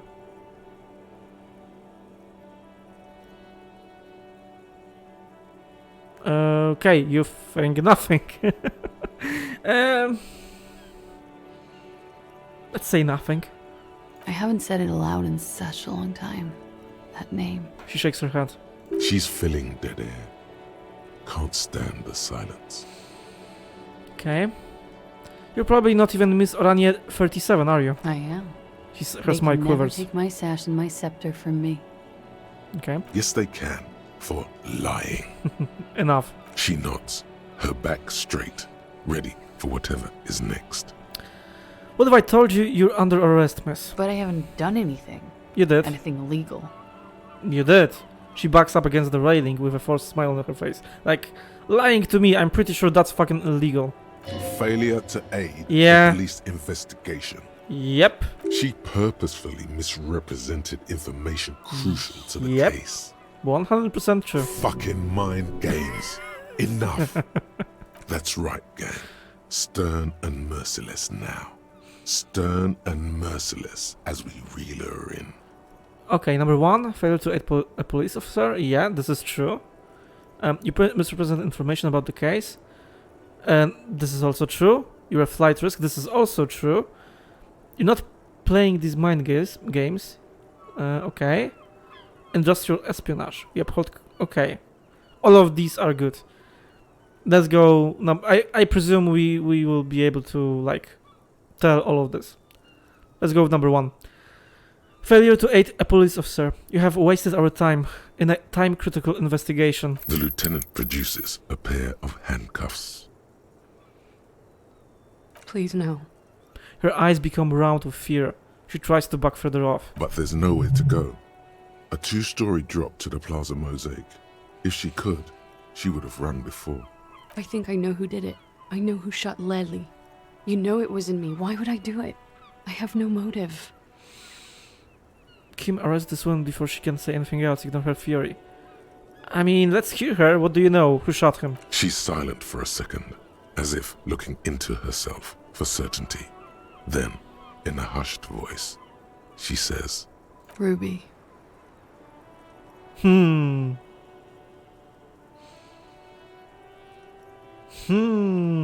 The plot thickens. Just like in my stream title. Okay.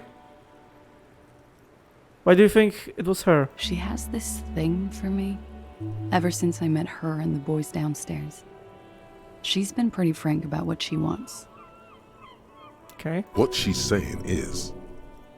sex? Sex? And more. She nods. I made the mistake of confiding in her. I told her I was on the run. She started protecting me. It became an unhealthy relationship. I'm not sure I believe her. Once more. Okay, let's continue. When I started spending time with Lely, she told me to end it. Said there would be shit if I didn't. It was not a good meeting. We stopped talking after that, but... She says in a near whisper. I don't understand. What exactly in your relationship made you think she is romantically interested in you? The lieutenant sounds incredulous. He still has the cuffs in his hand. She said she's in love with me. She even asked me to run away with her when I told her I'm a fugitive. She started developing notions about our relationship. And you led her on? Yeah. The lieutenant narrows his eyes. A little. I was flattered. Okay. And I had to let her off, and it was not easy. I came to regret being friendly with her. She looks at her feet. We maybe kissed, nothing more. Sounds like she was fixated on you. This is just sensationalism and guesses. Number 2. Yeah. You don't know shit, really. It's just your guess. Because you think that she may have been jealous of you. And, yeah. I don't like you, ma'am. I really don't fucking like you. This is just sensationalism and guesses. I know what it sounds like. That's why I didn't want to tell you before. But she knew what had happened when I came downstairs. She raises her eyes to meet yours. Somehow, she knew Leslie was dead. She wasn't surprised at all. When we came up here, she was calm as a stone, too. She cleaned it all up like she had a plan. That is a little strange. People don't usually keep things together under stress like that. She knew what had happened when I came downstairs. How do you know that? Somehow she knew Lily was dead. She wasn't surprised at all. When he came up here, she was calm as a stone too.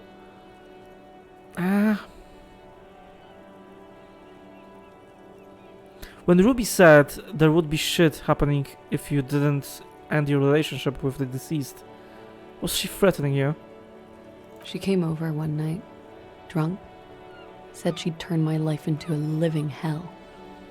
I've been threatened before, so I can tell when someone knows how to do it. And she's a pro. She must be. To keep the Hardys in line, I tried severing ties with her after that. I thought it had worked, but... She looks through the window of her room. Some of that fear is still with her. She exhales sharply. What are you talking about? She's afraid you'll arrest her. Mm-hmm. And how could she have killed him? You said there was a secret route there, right? She points to the door that leads to the pinball workshop. Yeah, I already kind of thought about it in my head and ruled that out. She could have come up through there, then taken the shot. Right here, where Yeah. I stand. It would be stupid. It was too dark outside. I wouldn't have seen her. Too risky, too stupid, and... Then slipped back downstairs without anyone noticing. That is possible. Interesting theory. Did she know that door exists? Had you been out there with her? Yes. She's been up here many times. She used to come to drink on the roof when, Did she know that door exists? Had you been out there with her? Yes, she's been up here many times. Okay, she used to come to drink on the roof when the young woman falls silent. Her mouth moves without a sound. You're thinking about the peephole, right? The perforation in the pinball workshop wall. She would have seen us. My bed is right next to...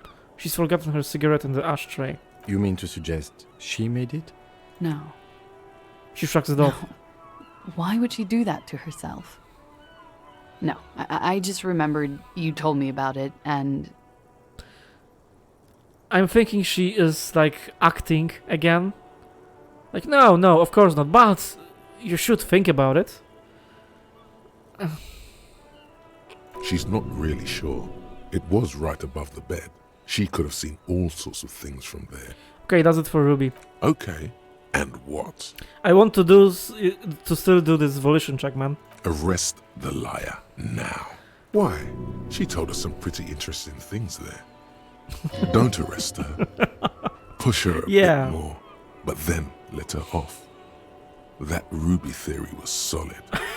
And she's beautiful. No, the Ruby theory isn't solid at all. She's beautiful. Okay, so the authority is still like, you know, after her. She's stuck here. She's already in prison. Look around. She's only trying to help you. Who? Her. Yeah. Stop letting her distract you. That's all good, but I think we should still take you in, just in case. Step a little bit closer. Okay, I'll keep you here, miss. For now, back up completely. To be honest, I would think about arresting her, but I still want to do this check. And I have a skill point, so I can unlock the volition check. I'll keep you here, miss, for now. Thank you. She created herself for warmth. Thank you. You won't regret it. Okay. Something tells you, you will. Let's change the subject for the time being. She slowly lights another cigarette and steadies her breath, as if in the presence of some tiger. You are. This is not the end of this.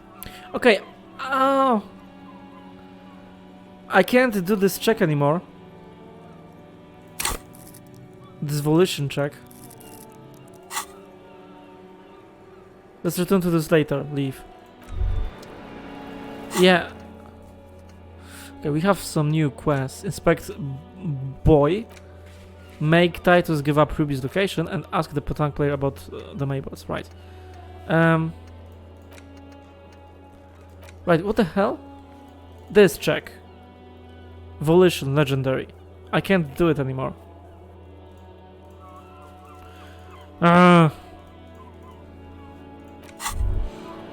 As you look back, you think, so love did do him in, after all.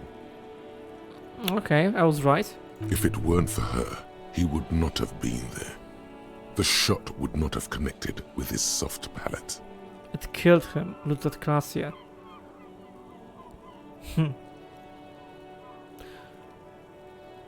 Turn to Claudia. Looks like love did him in after all. She's silent, holding on to her coffee mug. No vapor rises from it. It's cold. What is communism in this? You do not know. A wind of needles. Airships flutter in the stratosphere. Say nothing, let her answer. Yeah. I'd like to think he didn't love me, or that it was chemically induced and not real. She finally breaks the silence. Why? Easier that way. She takes a sip. It killed him, look at Claudia. No. Communism killed him. Remember? Mm-hmm. Love made it possible. You know this much. Yeah, love did him in, but communism killed him, so... Communism is more direct in that. And love is indirect.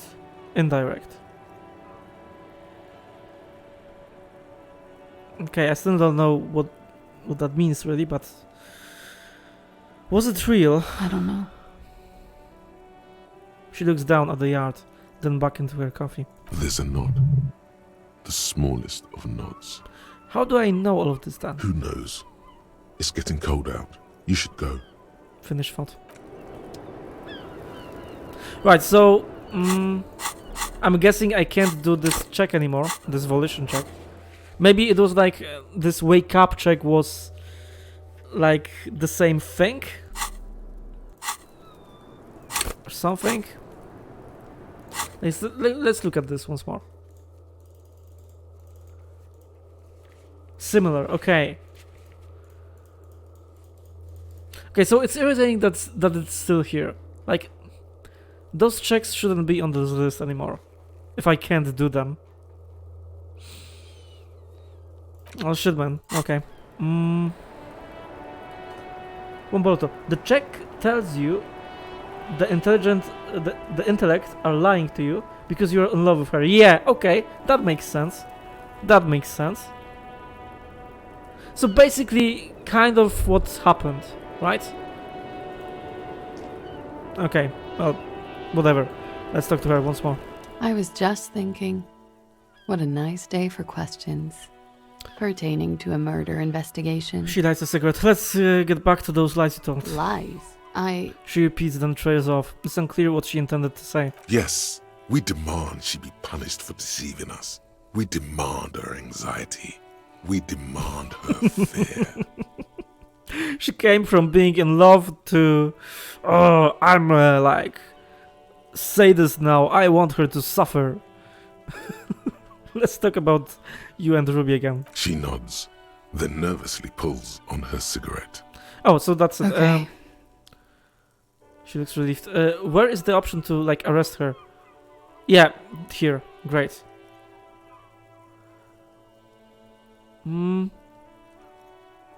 Why have we not arrested her yet? There may be grounds here. A little whimper. Okay, nothing. The young woman hears you. She slowly lights another cigarette and steadies her breath, as if in the presence of some tiger. Okay, where the fuck is the option to arrest her? Here? Yeah? Okay, you have quite a collection of prescription drugs down there. Thank you. I've put a lot of time and effort into it. She says without any discernible irony. Technically, possession of narcotics is legal in Revachol, but you should still reprimand her. No, like... it would be silly, right? At this point. It was quite impressive. How did you amass such a hoard? With money, sir. She takes a drag. It's not exactly the anti-star size caboodle I intend for it to be one day, but it's getting there. Okay. The anti-star is, or was, a Vespertine rock and roll star who liked to do drugs. He did so many drugs, he eventually mutated into a corpse. The collection includes Nacra, an opioid antagonist. Comes in handy when you've done too many opioids. Is that something that happens to you often, miss? His tone isn't aggressive, just inquisitive. Better safe than sorry. She takes a drag and smiles. That's all as far as that goes then. Very funky. She takes a drag, looking you straight in the eye. Alright. Okay, where is the option to arrest her, man? Am I blind or something? Yeah, lies. Lies. Yes, Yeah. we demand. demand she be Yeah. punished for deceiving us. We demand her anxiety. We demand her. Here? She nods, then nervously pulls on her cigarette, You said there she could have. then slipped. Interesting. Yes. She's been up here many times. She used to. She would have seen. You mean to... No. She's not really sure. It was right above the bed. She could have seen all sorts of things from there. She came over and she's a. What are you talking about? She's Okay, afraid you. I don't know what to do arrest here. her. She had. What she's saying is, And when I don't... she said And you led... a little. I was flattered. So, that is a little strange. okay. Oh shit, man! I don't know. I don't know what to do here. There is an option to like arrest her. She slowly, like. Yeah. I guess let's leave it then.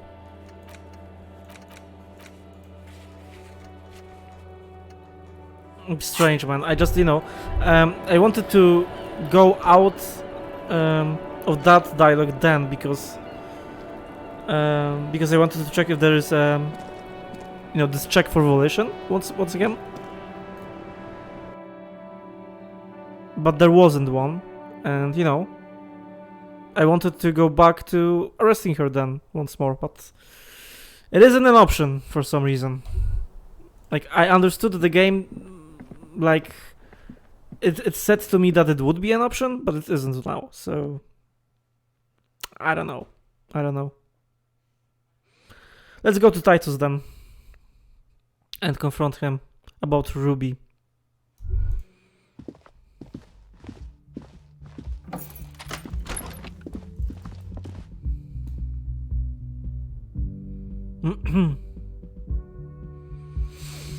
All of those loading screens, man. Come on. Great. Hello. It's you again.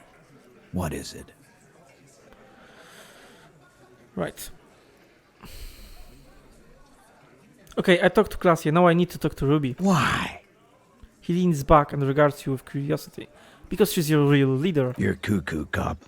I'm the only man responsible for this unit. Get with it, or fuck off. His smile hides a flash of anger. How many times must I tell you? Yeah, fuck off! I'm going to level with you. She's the next link in the chain that leads me to Lely's killer. I have seen her in laudanum-induced delirium. The paranormal instinct whispers my name into my ear. No. Look, I need to pin this on someone, and I decided to pin this on her. Holy shit, man. Well, I suspect she killed the victim, that's why. Let's go with number one. She's the next link in the chain. Sounds like you're making her a suspect in this. Not on my watch, you're not. Ruby's one of us. We're not gonna throw her under your moral intern steamroller. Fuck that shit. And fuck you too, moral Oh! He throws a glance at Titus as the last syllable leaves his lips. The big guy sighs. Interesting. Ruby is missing. If you hide from the police in a murder investigation, you become a suspect. You know how it works, guys. That's nothing. That's just legalese. You don't even have a sound theory. He crosses his arms. I don't want to be rude, but we're trying to get some R&R here. Think you could fuck off now? I think we'll keep sticking around, Titus. You'll be surprised at how quickly a theory presents itself if you keep looking. Logic impossible. Present a solid theory about why Ruby could have done it. Okay. 58%. Found key in Union box. Saw the winch outside. Staged like a play. Found antique rifle. Claudia gave motive. And secret route found. Shit, maybe she is like complicit in it or something. Maybe she did it, I don't know. Like, I still don't think like the shot came from that balcony, right? because it doesn't make sense. Alright, before we're going to do that check, let's look at our clothes.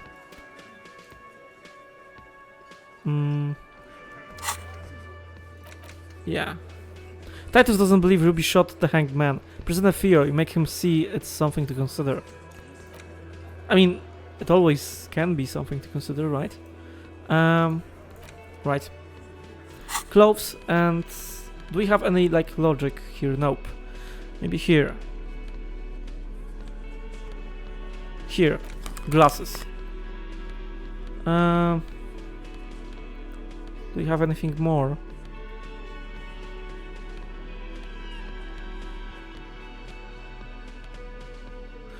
Nope. Oh, this. Holy fuck. For some reason this HUD gives me logic. That's stupid. Right, let's go ask him. It's you again. What is it? So, Womboloto, are you still here? Because if you are, then I will ask you once more for help. Oh, 92%. Let's do it anyway. It wouldn't hurt. -1 to anything else and +1 to intellect. If you could do it.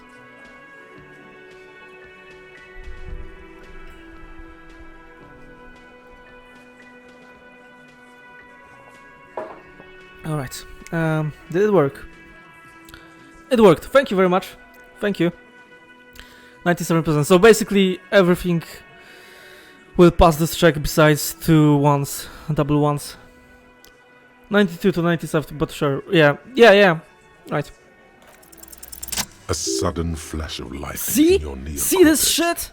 The hostel cafeteria is lit by its airy blaze. Floor plans, route trajectories, webs of human emotion, all channeled into a single thought. Yeah, I would have failed, man. If not for you, I would have failed. Thank you very much, Womboloto. Holy shit, 1 and 2. Ha! This game, man. Right, let's read it because I was like too perplexed to pay attention. A sudden flash of lighting in your neocortex. The hostel cafeteria is lit by its eerie blaze. Floor plans, bullet trajectories, webs of human emotion, all channeled into a single thought. Okay, this is a very poetic description, like holy shit. This is written masterfully. Why are you so sure Ruby didn't off him? Because she was here, all night, with us. He's cobbling together shit so he can put her away. It's Cop 101. She was here all night? 11:30 to 12:15? She was here during all that time? The lieutenant ignores the tattooed man. Yeah, with us, drinking, near the stage there. He points to the karaoke stage. She didn't go to the toilet. She didn't go to the bar for a drink. She didn't go out for a fresh air. For one smoke. Like, all of this could be valid, right? What do you think? Like, I like all of these. All of those excuses could... Yeah, a toilet, right? Let's go with number 1 then. She didn't go to the toilet. No. In the whole 45-minute window, she was with you all the time. All right. She took a fucking leak. Okay. For one moment. Maybe went out, too. She has a complex operation to run from her lorry. She's a busy girl. Always has been. He points to the intersection. This complex operation is probably something illegal. Just because she was gone for 5 minutes doesn't mean she magically got to the roof and shot the merc.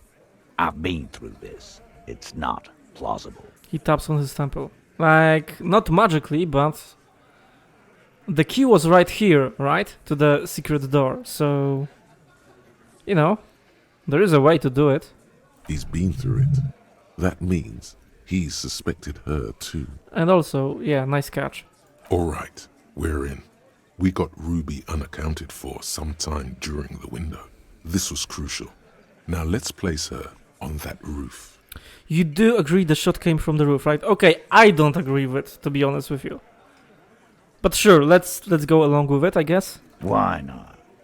You can't draw a straight line into Claudia's window from any of the surrounding buildings. Oh. Not from what I know about Martinez. Okay, interesting. So if that's the case, then maybe it wasn't a sniper. So how the fuck did it happen? Right, I'm confused right now. Maybe from the coast. Okay. But like I said, I've been too busy dealing with you idiots. So no, He shakes his head. I don't think it was a sniper. Okay. It was close up. Alright. A skilled sambo artist could have climbed at the outer wall like a spider. No, that's stupid. There is a secret route in the kitchen that leads straight to the roof, yes? Have you noticed the winch out back? On the outer wall of the building? No, the secret route is the most plausible one. How? He looks sincerely curious. Through what looks like an abandoned pinball workshop. People say there was a pinball arcade here, sometime before the hostel. What was it called, Theo? East Delta Pinball Arcade. Weird place. Went bankrupt. The old man coughs. Okay, but the man looks around. how'd you get up? There's no room for a staircase in this building. Or an elevator, for that matter. I mean, there was an elevator. The elevator is outside the building. Oh, It's yeah. an old dumbwaiter used for moving pinball machines up and down from the workshop. Good one, Kim. That's kind of like, I don't know, I pet him for doing the good job or something. No. That's belittling, kind of. Let's go number 2. From there, a door leads straight to the roof. You can just step outside. Ruby could have gone up, shot him, come down. All under 7 minutes. Okay. That's quite the theory. He turns to Need Eugene. to have a look at that secret passage, boys. I'm on it, boss. Right when the law clears, me and Angus are going up there. It's a dumbwaiter, not an industrial lift. How about I go instead of... Poor fucking Angus, man. Poor Angus. I'm sorry for the guy. Like, Just now, you got something else to back this route up? Or is that it? he turns to you. Have we firmly established Ruby could have had access on the roof, to the roof, where the man was shot? Firmly? He shakes his hand. Doesn't go well with could've. Okay. There's a route to the roof. Me and the boys need to check it out. That's what we establish. Yeah, to be honest, I kind of agree with him. This theory still has many holes in it. But a route does not put that bullet in his head. A gun does that. And Ruby doesn't carry one. Really? She doesn't?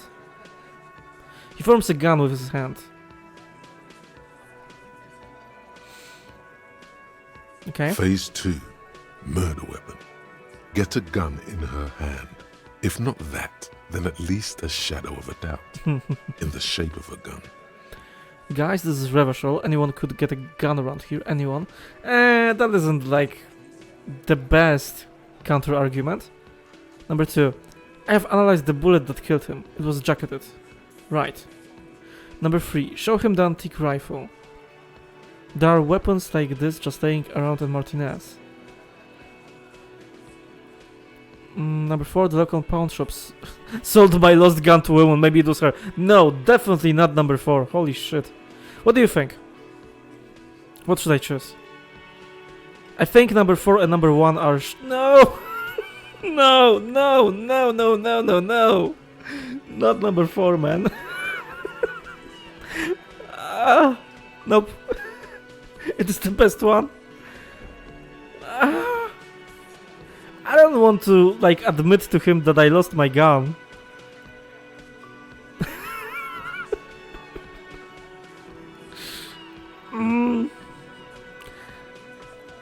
Okay, sorry, man. I'm not going to do it. I avoided this for the whole game. I don't want to, like, tell everyone that I lost my badge and my gun. No, sorry. Let's go with I don't know, number 2. I have analyzed the bullet that killed him. It was jacketed. So... The man shrugs and looks at you. So it had to come from a breech-loading rifle. Military grade. He turns to you. Not even you militia monkeys have those. This goes against your short-range theory. Okay. If the murder weapon was military grade, how did Ruby get it? He doesn't wait for a response. Just because it's rare doesn't mean you can get it. I'm just being upfront with what I know. You're right, I'm never solving this case, it's too complicated. Number 1, just because it's rare doesn't mean you can't get it. How? That's exactly what it means. No, it doesn't.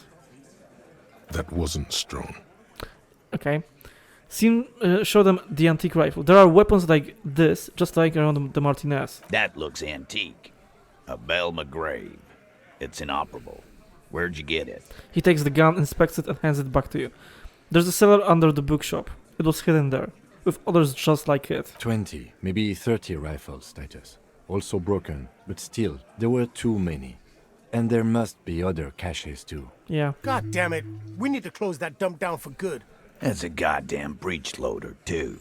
Find one that works, and you got a military-grade weapon that shoots jacketed ammunition. He nods to it, and he shakes his hand. Yeah.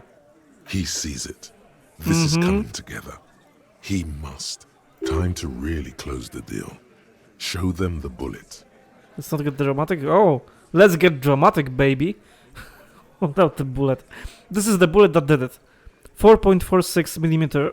The Belle McGrave uses the same caliber. The blonde man looks at the mushroomed death bringer in the evidence bag and says, Yeah, the bitch is jacketed all right.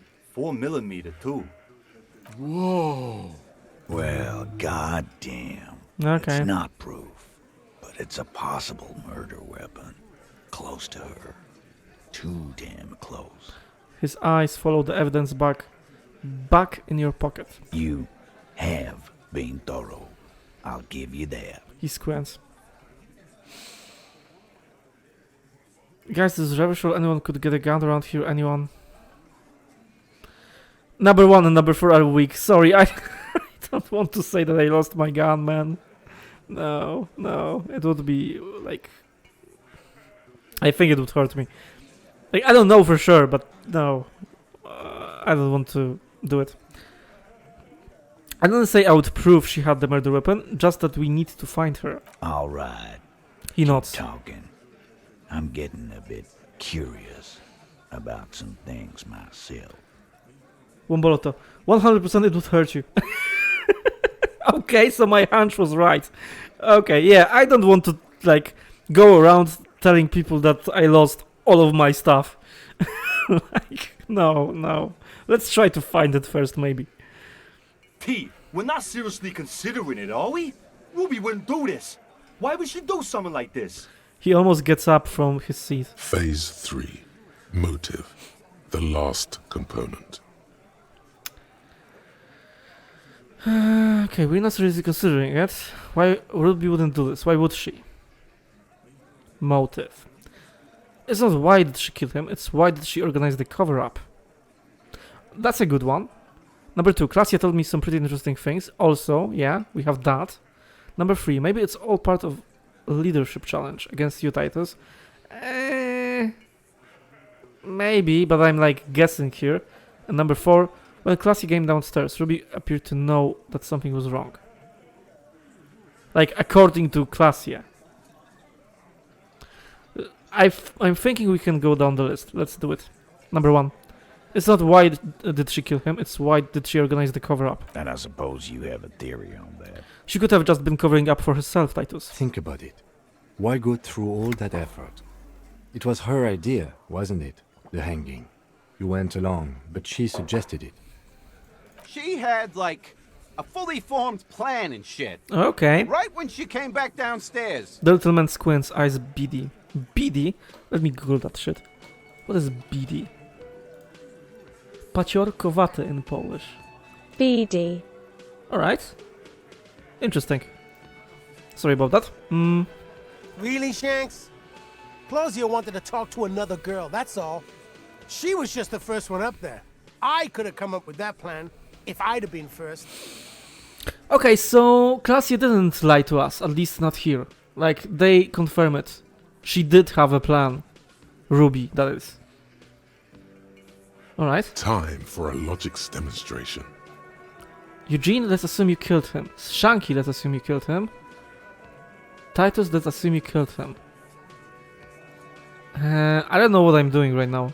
Eugene? I would pick Eugene from all of those people, but... What do you think? I don't know, man. Does it make a difference? Eugene, right. I would choose the same. Eugene, let's assume you killed him. He scoffs. Okay. Think. You kill him. Get up there. Shoot him. Get down. Would you prefer to go on trial with your friends as part of a lynch mob, or alone for committing murder? The man is silent. Yeah. If she used us to cover her own shit up, well, that's a serious violation of the Hardy Code, boss. Which is why she didn't. She would never do that. Why aren't more of you defending her? This is fucking stupid, Titus. The blonde man waves his beer around. Glenn, I Titus thought the same thing when she skipped town and left us in this shit. Oh. Titus looks grim. She skipped town and left us in this shit. Huh. Alright. Very interesting. Oh, so he didn't rule her out completely. Yeah. And she skipped town. This is good. It is. Claudia told me some pretty interesting things about Ruby. Yeah. Like what? She's part of the homosexual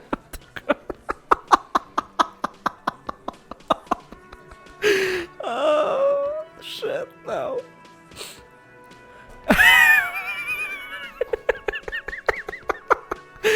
Am I still researching that thought? Yeah, I am. I like how this all fucking connects to everything. Like, everything connects to each other. That's beautiful. Beautiful writing, man. Holy shit, this game. Apparently she had a thing for classy sex. I mean, I have to go with number one, don't I? Like, I have to do number one. Just to be fucking weird and see what's happened. Yeah. Glad we agree. Okay. She's part of the homosexual underground. The what? Yeah. You're going to have to be way more blunt. Okay. Right, yeah. Let's go. Let's not get into it. It's needed sensationalism. Yeah. Sex. She wanted sex from her. The big man falls absolutely silent. Yeah, let's be blunt. Yeah, but they're both girls.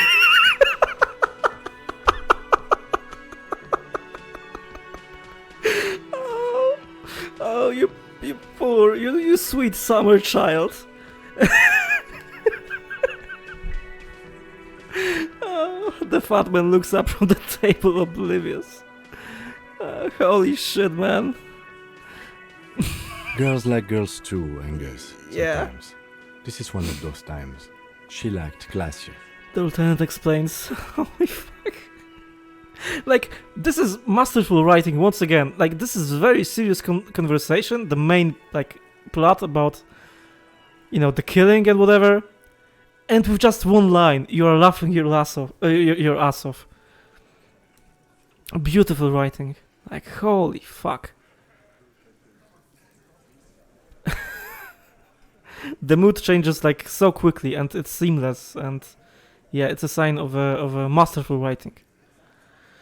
I still stand by the statement that I made like earlier in the earlier streams. Like, I think this is the best written game possibly in the history of games.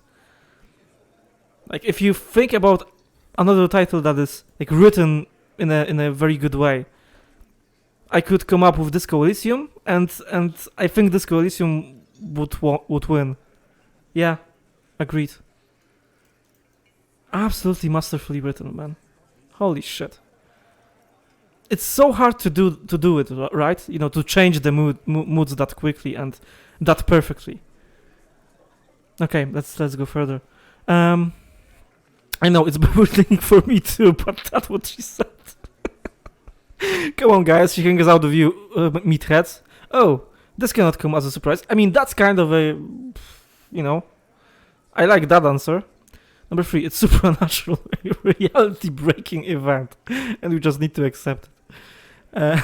Number 4, it's scary, yes. She probably went to university and learned it from a liberal. Number 5, what Kim said. Let's provoke them a little bit.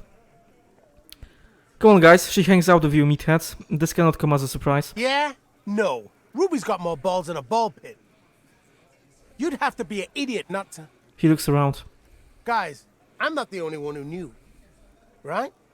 Knew what? First he says she's murdered him. Now she's a too? It's a lie. The man can't believe what he's hearing. Okay, this is the only story that's bleeped out in this game. Like, I get it, but... the Kun OS says Fagari. And that's not bleeped out, so it's a little bit strange. Come on, Glenn. She likes Monica's titties more than you do. Everyone knows which way the wind blows there. The mask smiles. I did. I knew it. That's why she didn't fuck me at Fatty's birthday party. Okay, too many details, man. She didn't fuck you. But you're 40, and you still live with your mom, Dennis. Light laughter sounds off in the room. It feels nervous. Claudia said she made advances on her, and she thwarted them. Ruby then threatened her and told her to end her relationship with the deceased. This is some sordid shit. It's also the kind of garbage our Miss Aronier puts out to cover her own ass. The big man rubs his chin. I mean, it's not wrong. She did tell us when we were close to arresting her. Yeah. She just told us. Ruby made her scared, and she spilled the beans. I mean...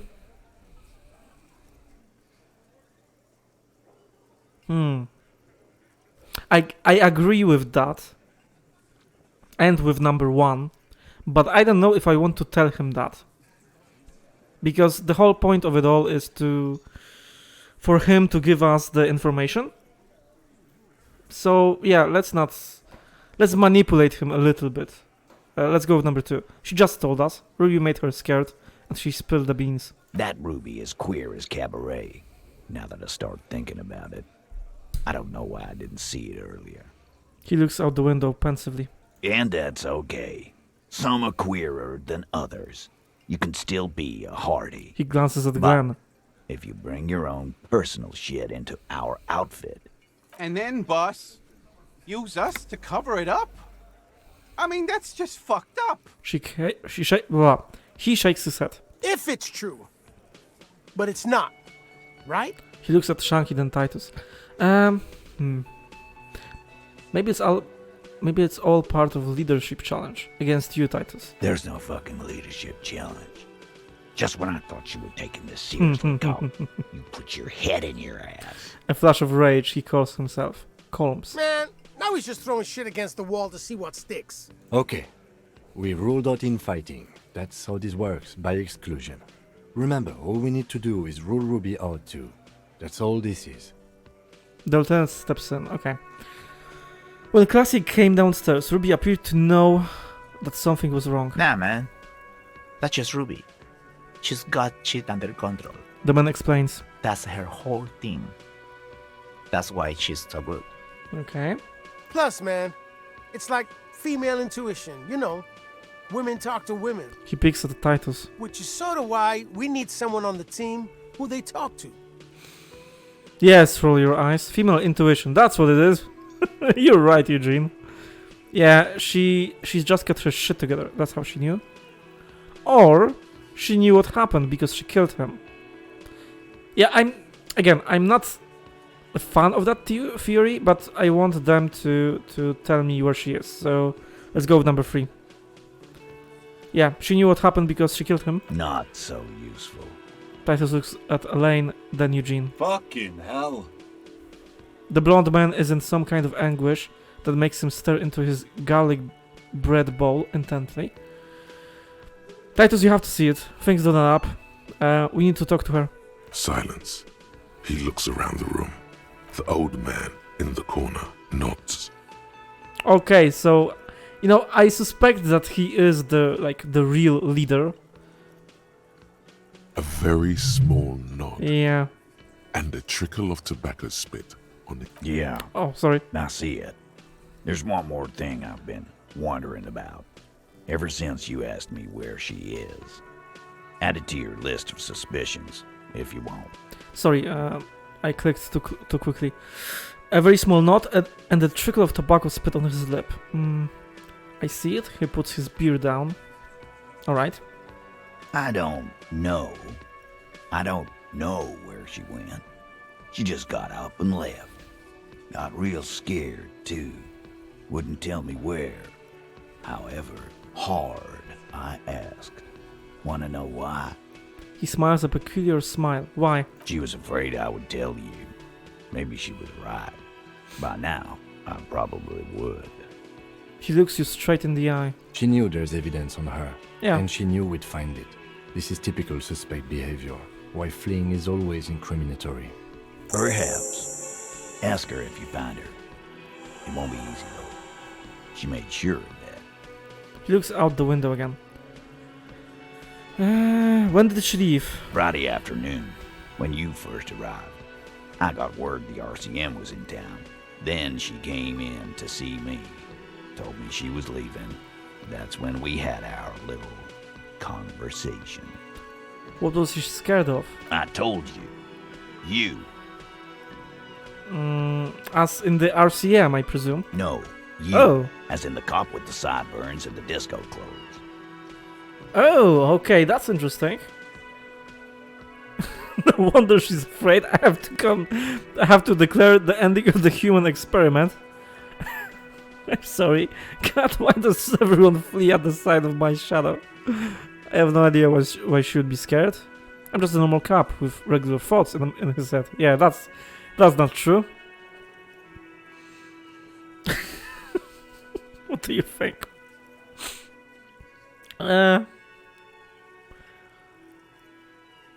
Number one, yeah, I would probably go for number one too. I have come to declare the ending of the human experiment. Sure, the human experiment. That's real funny. He looks at you without smiling. Okay, so that isn't that funny. You know, when I first saw you limping here, I thought she was paranoid or sniffing her own supply. But he measures you up. Now I'm not so sure. What else did Ruby tell you about me? She said you have a funny taste in clothes. He's cozy. That you won't stop. Yeah, I fucking have. Like, look at my fucking head. And I have the tear bug. Holy shit. Won't stop. Until you have something on her. She said she's heard of you from Jamrock. That you're a human can opener. That you play suspects against each other. Open them up. Like cans. You know what? To be honest, this kind of makes me feel good about myself. That's great. I have some reputation, it seems. Fucking hell. Titus, did he just... The tattooed man shakes his head. Open Angus up like a can? Yes, he did. He nods. Now, we can whine about it. Whack him. Or we can go on with our lives.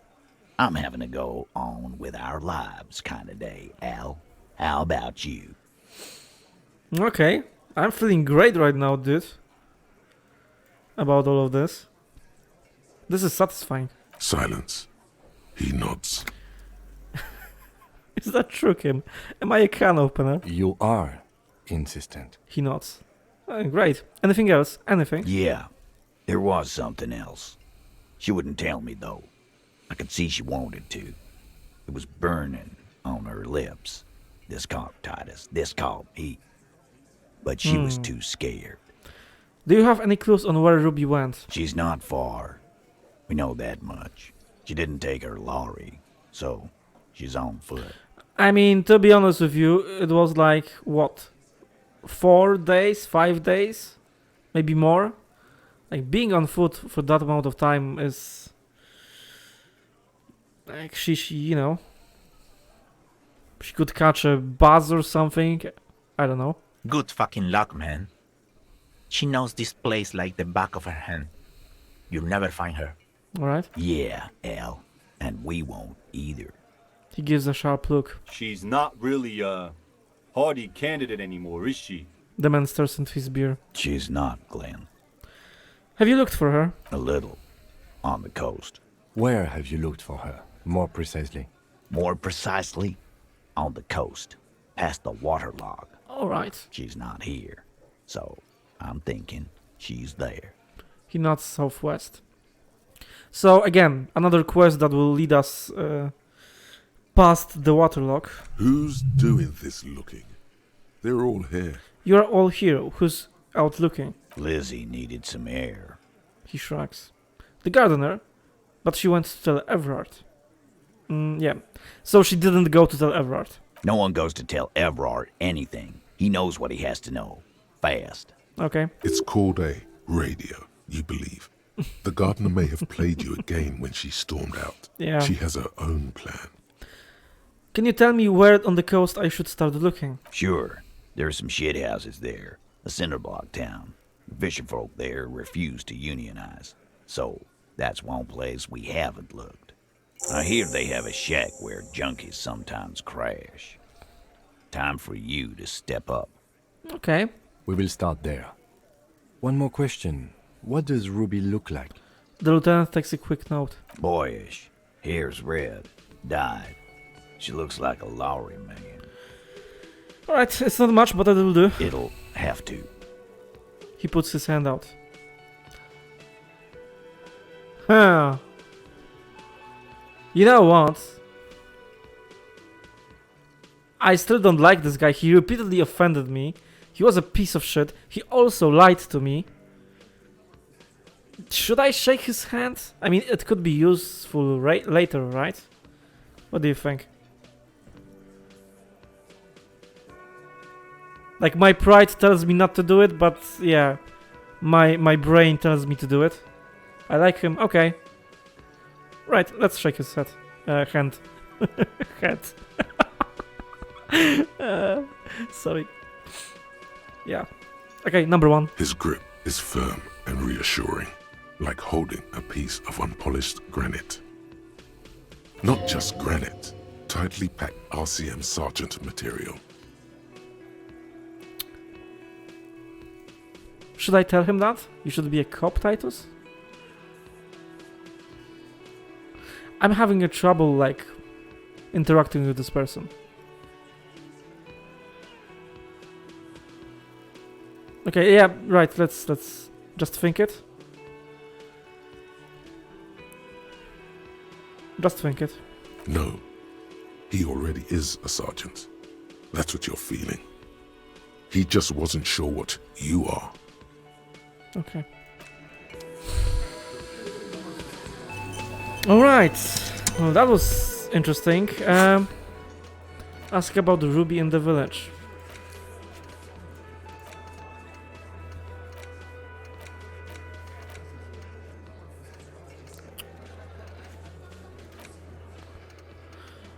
Okay, so this is, you know, we have to open the waterlock here.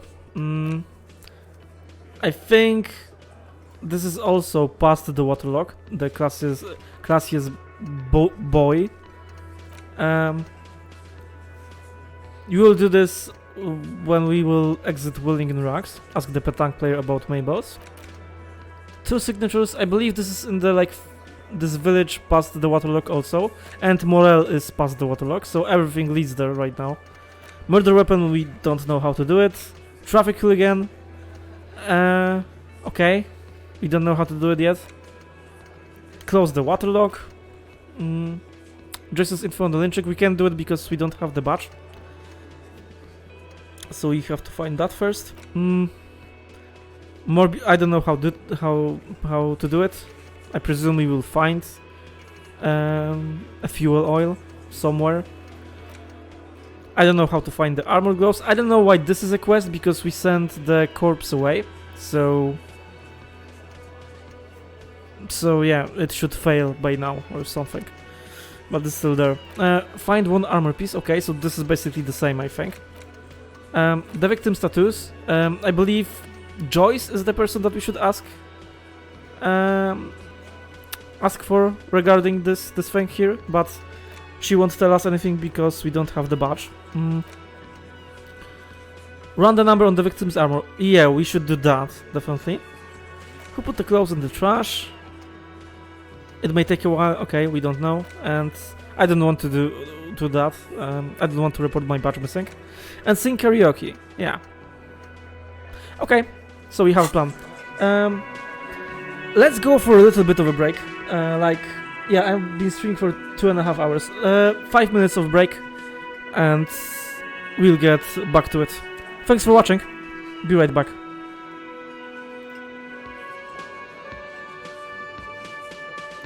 Okay, I'm back. Thank you for waiting. Yeah, so first things first. Let's change our clothes. I don't want this hat, man. Looks stupid. Yeah, let's go with that. We are a hobo cup. It's more hobo cup style. Yeah, okay. I think that's it. Maybe let's go with those shoes and those gloves because interfacing is good. It's better than electrochemistry, I think. And I have one question to you. Do you think I should go upstairs one more time to Claudia and try to arrest her? Or should I just exit the Welling in Rags and do all of those things that we talked about earlier? Because I think there should be an option to arrest Claudia, right? But I don't know if... Go across the waterlock. Okay, yeah. Right, maybe this option will present to itself later. Because... Yeah, I wanted to, arrest her. I couldn't do it. That was weird, man. Right. So, first things first. You have to go here and ask about the armor. Inside, you see a set of steering levers, a radio microphone. This is Precinct 57. How may I assist you? Did you find out more about the owner of the armored boots? Yes. It took some convincing, but I got the mercenary's name and a few biographical details. Are you ready? Yep. The lieutenant leans in to listen, notebook in hand. Shoot, I was born ready, baby. The world will end soon. Wombordo, I think you were only trying to scare her and can't actually arrest her. Oh, okay. Maybe that's that then. Maybe you're right. Okay, thank you.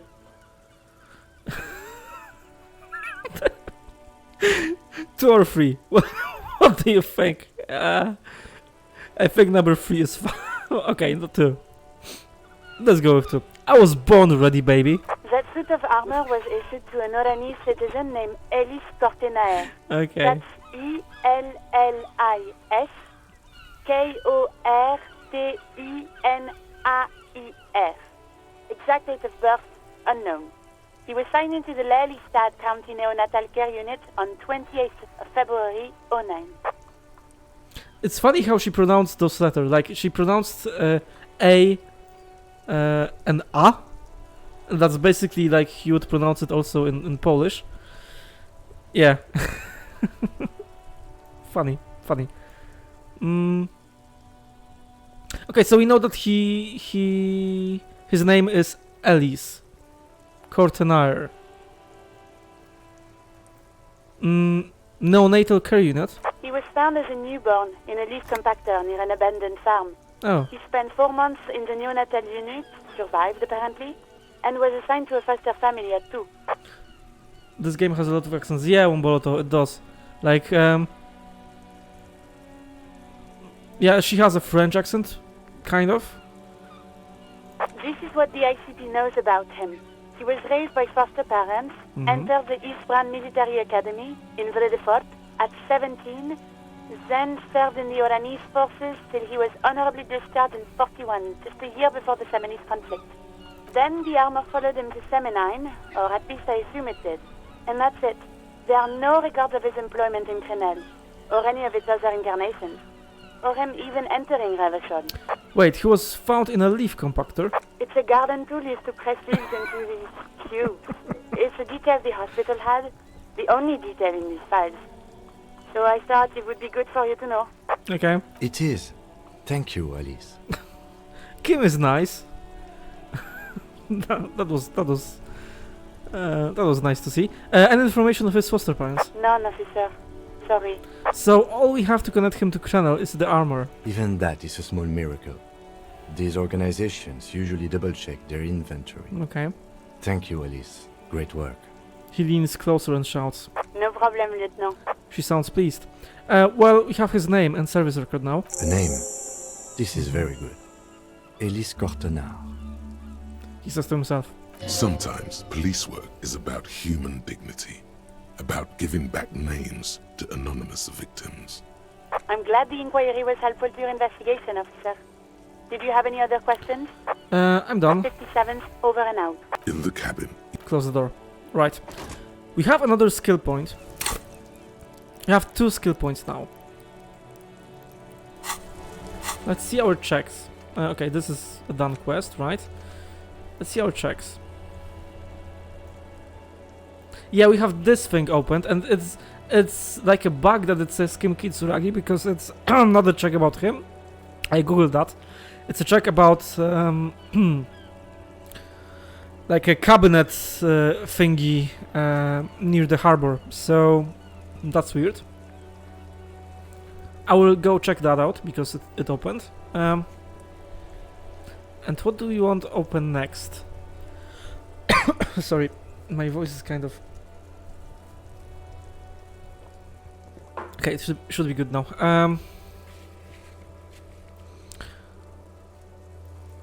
Lina, the cryptozoologist's wife. I mean, that could be interesting. Suggestion. Annette, composure. Aspire the coast to Joyce. I mean, I liked talking to Joyce the most. So maybe we will do that. Mirror, no, those checks aren't really that... Oh, this is, yeah, this is interesting. Cargo container door that is locked.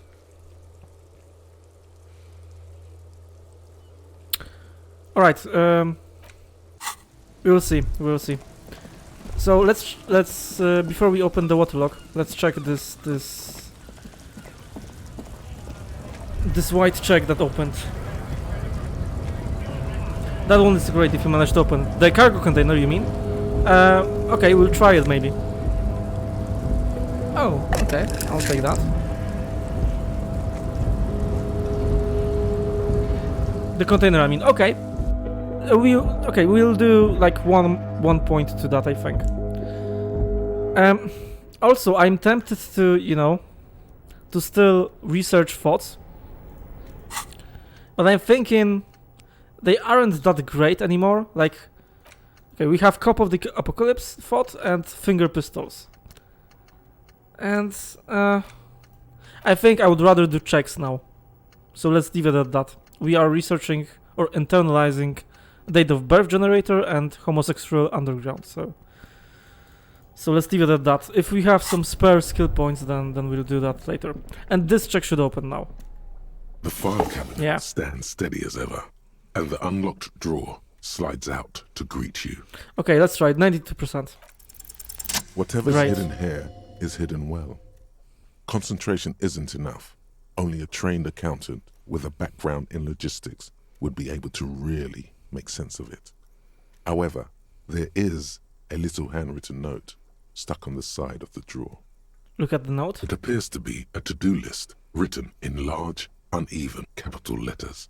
Remember, Leo, Everard's shoes, special whirling borscht, water Everard's plants, sweep office floor, more banners. Okay. All items on the list have been crossed out, and the note itself is crumpled. Turn to the lieutenant. Look, Kim, a to-do note with a list of errands for Everard. One of his aides must have left it. Nothing incriminating here. He inspects the note. The special borscht seems a bit odd in the list. Yeah. Take another look at the note. Remember, Leo, Everard's shoes, special whirling borscht. Okay. All items on the list. The drawer. So let's ask Leo about that. And while we're there, we will try the cargo container. Man, dude, I want to do this waterlock for the past 2 or 3 streams, but I can't because I keep getting dragged to other stuff. But, you know, that's a sign of a great RPG. Like, when you want to do one thing and you just can't because there's too much shit to do. Right, it was here, right? You know what? It's locked now, right? Yeah. Let's try it one more time. This is a rhetoric check. The cargo container. So a blue one, an intellect check. I'm wondering if I do that, and you would give me the intellect check, like the intellect bonus, would it open without me putting a skill point in it? Let's try it. Could you give me 1 point to intellect and minus to anything else?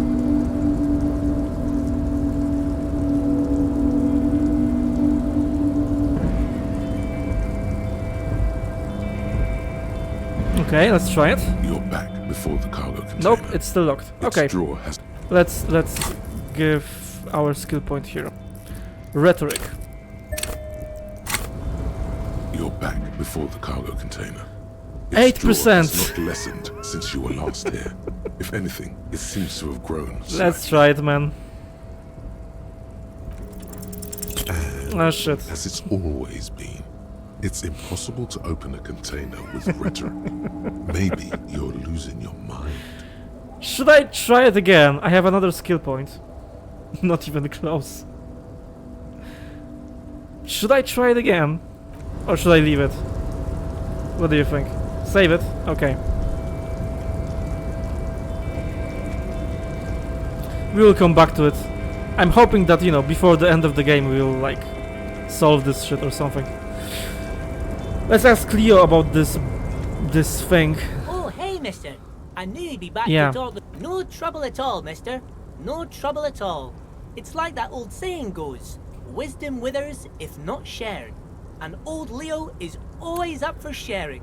Are you the Leo who wrote the note to make more banners? Oh, yes, yes. I leave all kinds of notes for myself. That old head of mine ain't so good at keeping things in no more. I almost forgot about the borscht. He replies excitedly. Okay. Umboloto, you will get through that. You will get thought that will give you huge bonus to the container when you need it. Okay, great. If I get that thought, you know, at some point, then you can like tell me and I will internalize it. Great, thank you. Right. What was that about the borscht? Oh, yes. I've been taking special whirling borscht to the men every day since the strike started. The little guy chuckles merrily. It's very, very good. Okay. Makes a man feel so warm and happy. I feel like I could take on Mr. Renadan's boar dogs every time the lunch is done. He shakes his head with a wide smile. What do you mean by taking this soup to the man? Is it for striking? Yes, yes. I'm taking it to them. The borscht keeps them happy and in fighting spirits. Makes you all warm inside. They brew it in the whirling in rags. Okay, this is a weird quest. Hold up, who makes it at the whirling? Oh, the whirling's cook. He Oh. makes it. Them is always talking with Mr. Manana in that weird language and laughing together. He doesn't speak what we speak. He's from Grad. Oh, that's funny. The cook's name is Gorący Kubek. That's how you pronounce it, and it's like a Polish. I guess it's a name, a nickname. It means a hot mug, basically, and that's it. And that's funny because I always try to talk to this guy, and he doesn't talk back. Yeah, a Polish immigrant, it seems. So maybe Graz is an equivalent of Poland or something, or something to that effect. Interesting, interesting. So we have to talk to the cook. Great. Something is off about this borscht. I'm going to look into it. Accept the task. Oh, sure, mister. Sure. You do that. Yes, sir. The little guy nods. He Okay. didn't actually understand what you meant, and now he's just nodding along. Okay, I'm off. Can we, like, talk some more? Like, can we talk with Everard about something more? Maybe something opened or some shit. Let's double check it. Hello, mob boss. Mr. Dubois, I hear the meeting with Titus was a glowing success. That's such a relief. Titus can be a handful sometimes. His grin widens. Now, what can Everard Clare do for you today? Oh, look at that. I'm looking into your shady brew. I don't know what that means, Harry. Shady brew? There are so many moving parts in my operation, I can't keep track of them all. You know what? Don't even tell me. Whatever it is, do it. Surprise me. He reconsiders. Just one thing. If you can, make it even shadier. Okay. He sincerely has no idea what you were talking about. And he doesn't care either. Right, that's all.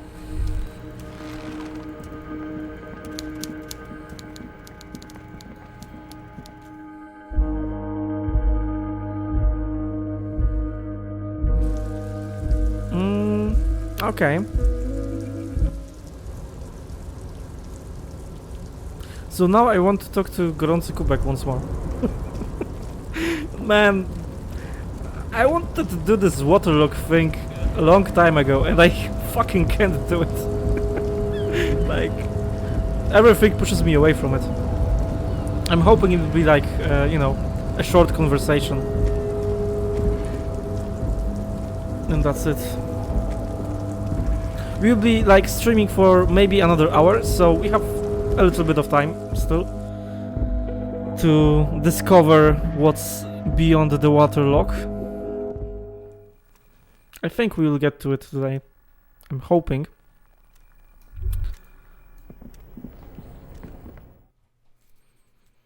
Right.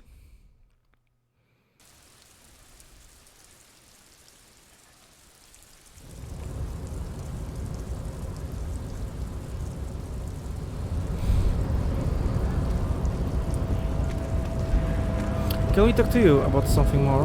Hola, wandering man. Oh. How can I help you? That weasel I visited. Turns out he has one hell of a colonial mug collection. Yeah, the janitor who gave me the key to his apartment said the guy's a bit of an asshole. He nods, rubbing his chin. Yes, his mug collection certainly represented antiquated social values.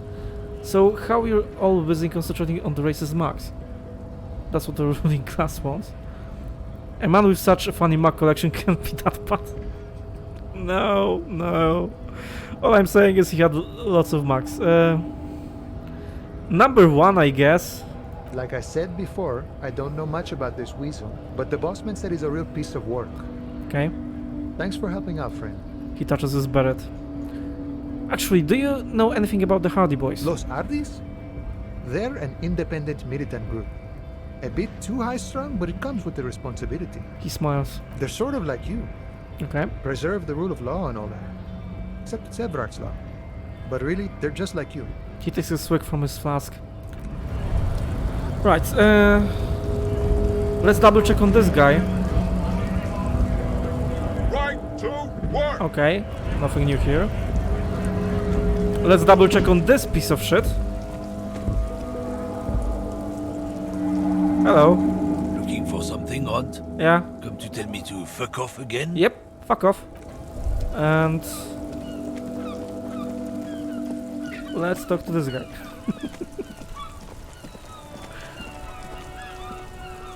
Still here. Okay. Stuck in this It's still locked. Right, let's talk to Gorący Kubek about this brew.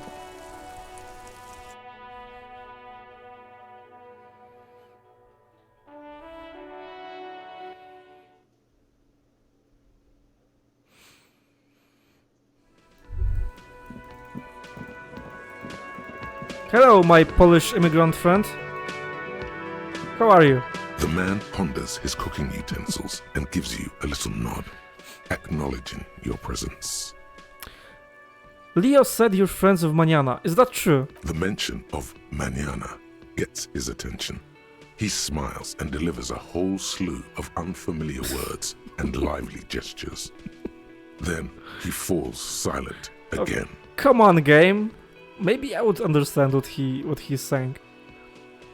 What is in that borscht you're making there? Point to the large pot. The man says a couple of sentences in that strange language of his and then seems to wait for you to speak. Man, that fucking strange language. It's a pain in the ass, I tell you. I'm pretty sure he asked you a question. He doesn't know your language. You can just say something cool in return. Yes, not, no. Shake your hand. Mercury rising. Run your fingers through your hair. Sorry, of course, number 3. Mercury rising. Horse need more vodka.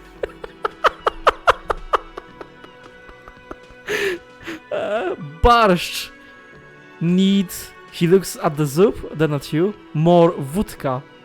He picks up a bottle from the shelf. Okay. Yeah, vodka is vodka, right? And barszcz is borscht. So that's it. Okay, so it's vodka that keeps the men happy and in Oh, good spirits. right. Clever move by the Union. He nods. Okay. Of course, vodka. Now that makes a very, very special borscht indeed. Turn it up and then ask for some yourself. No, that's a bad idea. Turning it up seems like a dangerous Yeah. idea. Honestly, the place is a powder keg. Yes, not then turn your finger clockwise. Turn the vodka up. No, vodka. Turn your fingers counterclockwise. Cut it. I'll leave the cooking to you, Shrug. I have business. I mean, let's cut it down. Let's yeah. No vodka, please. My Polish friend. The cook gives you a long, disappointed look, then turns the stove off and seems to wait for you to speak. Okay. Holy shit. Thank you. Right, so we did that. Something opened, some check opened. Oh, Gaston Martin. What was that? Rhetoric, legendary. Oh, this guy. Right. Okay, we will try this rhetoric. Was it a check about his sandwich? We will talk to him. Right. Thank you, gorący kubek. Let's go here.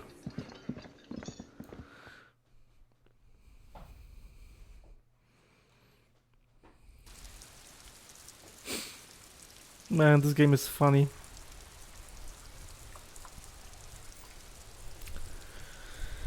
Right. Yeah, I can't talk to you, Renee. Nope. What is this? There. Working class drunk. You know what this means, right? Case solved. Cracked it. All in a good day's work. Wait, what did I crack exactly? What do you mean, what did I crack? Look at how working class that drunk is. It's her husband. Oh, right, this shit that I invented in my stupid head. Okay. Okay. Is the future leader of the proletarian uprising? It's some third option? Yeah, it's her husband, the missing husband. Yes, and you found him. Now go and tell the working class woman. Protect and serve, recruit. Yeah, sure. Didn't she repeatedly tell you her husband isn't missing though? This doesn't add up. I'm only making a fool of myself. Yeah, give me champagne. I'm going in. There's no need for champagne when there's honor, recruit. Go and tell the working class woman what you found right now. Yeah, with pleasure. Hello, working class woman. Oh, what's that? You memorize the title. Luz 87, Radio City. Seems important. Okay. It takes willpower to even read the author's name. Jan Kaus. From Igałania. Right? She's still searching for a book, her eyes wandering over the colorful grid of soft covers. Protect and serve, madame. I found your husband. God damn it, I already told you. My husband isn't missing. She crosses her arms. But you said you didn't know where he was. And I specifically added that I didn't need to know where he was. Well, I found him nevertheless. I'm that good. Very well then. Where is he? She's getting impatient. Her hands now picking up on a random book cover. There, point to a working class drunk down near the sea. Right around the corner, he has pissed himself. Our hammer-toting comrade was at the bottom of those stairs. There! Excuse me? I don't follow. She blinks. I found a working class drunk and I thought he might... Okay, that's kind of rude right now. I thought it might be a little bit funny, but now it turns fucking uncomfortable. But sure, we are committed. Right, because working class women come with alcoholic husbands. You know what? Yeah, I deserve to be told to fuck off. She glances over your shoulder towards the drunk. Remember, about that what? Never ever say what. What? I'm not saying what. Something bad, I guess. I'm sorry. I say stupid things sometimes. I didn't mean to annoy. What? You were right. I do have an alcoholic husband. Although not that one. Okay. Ah, Lamb. Knew it. But you told me your husband's alright. I did, and he is. He's also an alcoholic. She takes a step back. So, is he missing as well? No, he's not. Or maybe he is, I don't know. He's probably in the park, or in Shamrock somewhere. Drinking with his friends. She looks away. Okay, this kind of turned serious. I haven't seen him for... Well, to hell with him. She has completely forgotten about her books, staring blank into the distance instead. Kim, is it just me or do we have a missing person case here? Don't worry, I'm going to find him. Yeah. Kim? I wouldn't be so sure. He replies before turning to face the working class woman. Man, just to be completely clear, do you want to report it to the police? Report what? He's just out drinking with his friends. I'm sure the police has better things to do than to chase down local goofballs. Not at all. The RCM is ready to chase down every goofball in town. We care about you. Honestly, I just think missing person cases are mysterious. You're right, unfortunately our forces are limited. I'm sure he will return... Yeah, not at all. She sighs, but you can detect a slight hint of gratitude and relief from her face. Okay. Alright, go ahead. Do you have any questions? What does your husband look like? Honestly, not that different from you. She eyes you from head to toe. So let me guess, he's disco. Like a late-stage alcoholic then, yeah. Right, we're dealing with a cop. What do you mean by that? Yeah, a late-stage alcoholic. That's one way to put it, yes. Okay. No offense. I'd also add he's a little bit chubby. I see, what else? What else? He was wearing a dark brown leather jacket with a bright blue inner lining. The lining is hand-sewn. I made it myself. She sighs, her voice slightly quivering where she adds. It's his cool jacket. God knows it's too cold to run around in this, but he refuses to change. Okay, that was weird. Did you notice that? Is that a different voice actor? Or maybe I'm imagining things. That was weird. Okay, let's continue. Who cares about the cold when you have your cool jacket to wear? You can completely sympathize. I even tried throwing it away once, but he just dug it out of the bin. Okay. Can you believe it? She looks back at you, shaking her head. Well, if that jacket is really that cool, then I can totally understand. He took it out of the bin. Whoa, that's filthy. Number one, I could totally understand. Well, what can you do? I hope that at least that extra lining helps him keep warm at night. I wouldn't like him to catch cold. Oh, so she cares about him. That's nice. When did you last see him? Yesterday morning. He went to the library. He went to retrieve my book and he promised he'd walk straight back home. Her eyes become cold with recollection. Okay, you know what? Yesterday morning, so it's like more than 24 hours. Because we talked about this. We talked about not wandering off again. She scoffs. I don't know what to do. I honestly don't know what to do with his addiction. Just makes me feel weak. Gone for around 36 hours. 36. Damn, this is a missing persons case. I mean, yeah. She turns away from you in an attempt to recover. Okay, that turned fucking serious. I didn't expect that. I think I got it. Thanks. So you are going to look for him? Sorry, you've got no. Yes, I will bring him back home to you. Take the case. Thank you. Please do. Even though I'm sure he will return home by himself. I'm still sure of that. You sense gratitude in her voice. She tries to maintain a brave front, even though her eyes reveal the opposite. And again, did you notice that? How the game turned like the premise of a funny dialogue on its head. Like, masterful writing once again. I thought it should supposed to be funny or something, and now it turned rather serious. I'm sure he will too. When he does, would you let Prison 57, Kim Kitsuragi, know? He gives her a slip of paper. I will, of course, officer. As I said, it's probably nothing. The woman takes the slip of paper. It's a phone number. Let's talk about your husband again. Right. Yeah, I What? think I She got gives it. you a short nod. Thank you. Interesting. Also this. Hello again, sir. Yeah. Composure. It's locked. You know what? It's tempting me to do it. I want to do it. I want to do this skill check. Find working class husband. Yeah.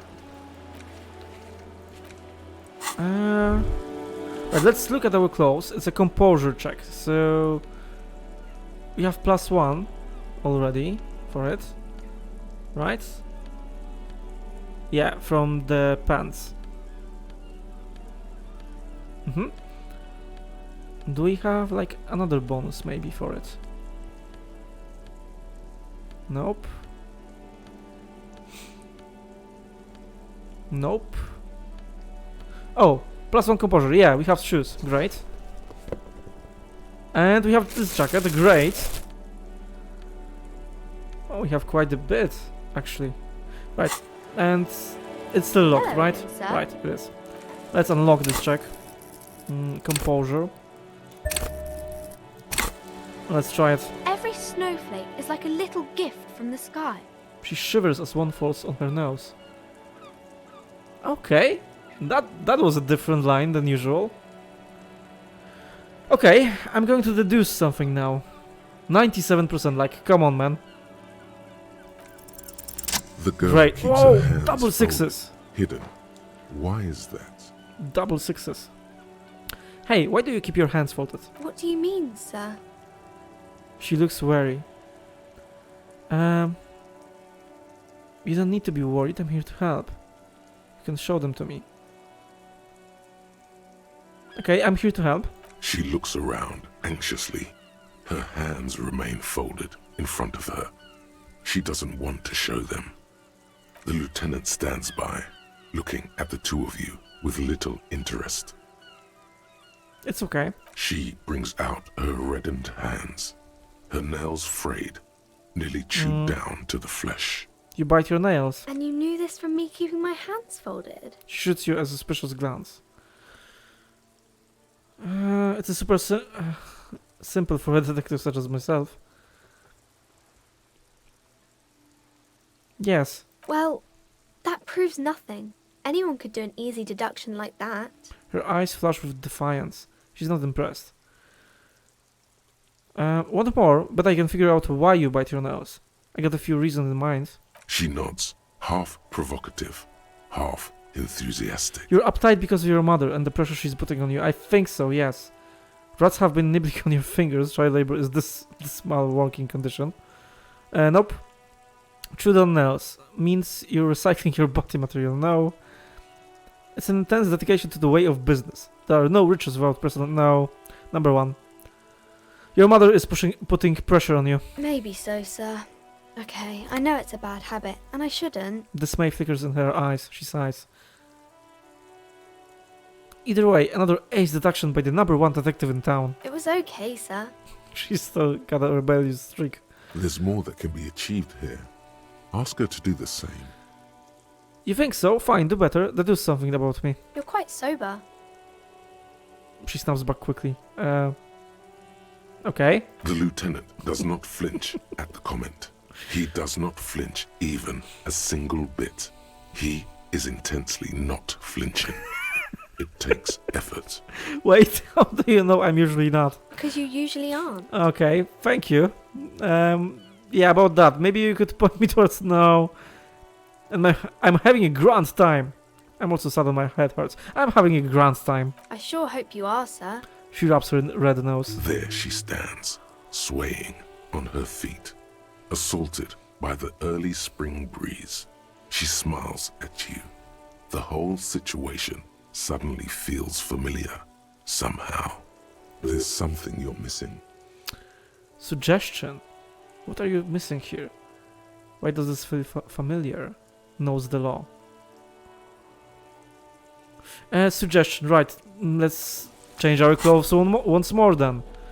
Suggestion. It's purple, right? Yeah, +1 here. This is a -1 suggestion.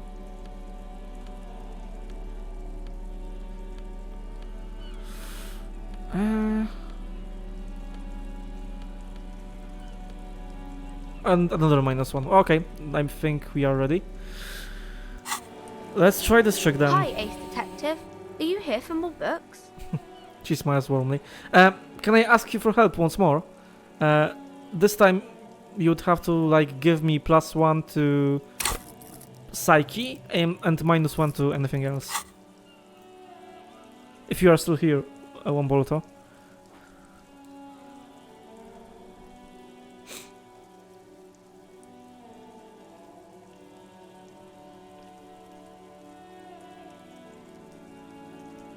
Okay, let's see. I think I have the minus. Right, let's try it anyway. What are you missing here? Why does this feel familiar? Because you know each other. She's been talking to you so openly because you've talked before. Hang on, so you know me.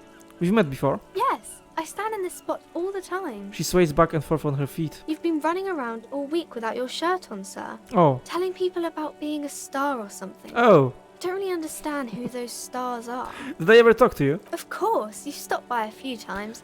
You certainly look better than the last time I saw you. She looks at you intently. I doubt that. What do you mean better? I look like shit. Yeah, but you don't have party eyes anymore. That's funny and also kind of sad. Party eyes. Yes, of course. That makes sense. The lieutenant slowly, ever so slowly, realizes something. Yeah, party eyes. You know, like a cat in the dark. Yeah. Or big and wide-eyed. It certainly looks odd on a man. She giggles at the thought. The swiveling eyes of a loony drug addict. Yeah. That is what she meant. You were probably gurning too. Gurning? What is gurning? Gurning. Okay. I translated it and I still kind of don't know, but let's continue. Fuck yeah. You should get some party eyes right now. Snap those sequins on you, boy. Oh, my bad. Yeah, no matter, Womboloto. We passed this check either way. It's all good, man. Fuck yeah, you should get some party eyes right now. Does that mean I've been partaking in narcotics? I guess so. The girl doesn't know what she's talking about. Forget about this. Yeah, number 1. I've been partaking in narcotics. Oh, baby. That's not what you have to worry about. Worry about the important things. So why didn't you tell me you knew me to begin with? I didn't know I had to do that. She looks puzzled. Yeah, I guess that's reasonable. I don't really like the detective detection game anymore. Thanks, I've learned something about myself today. I'm glad I could help you, sir. She smiles a wide, helpful smile. Okay, see you around. Can I talk to her mother once more?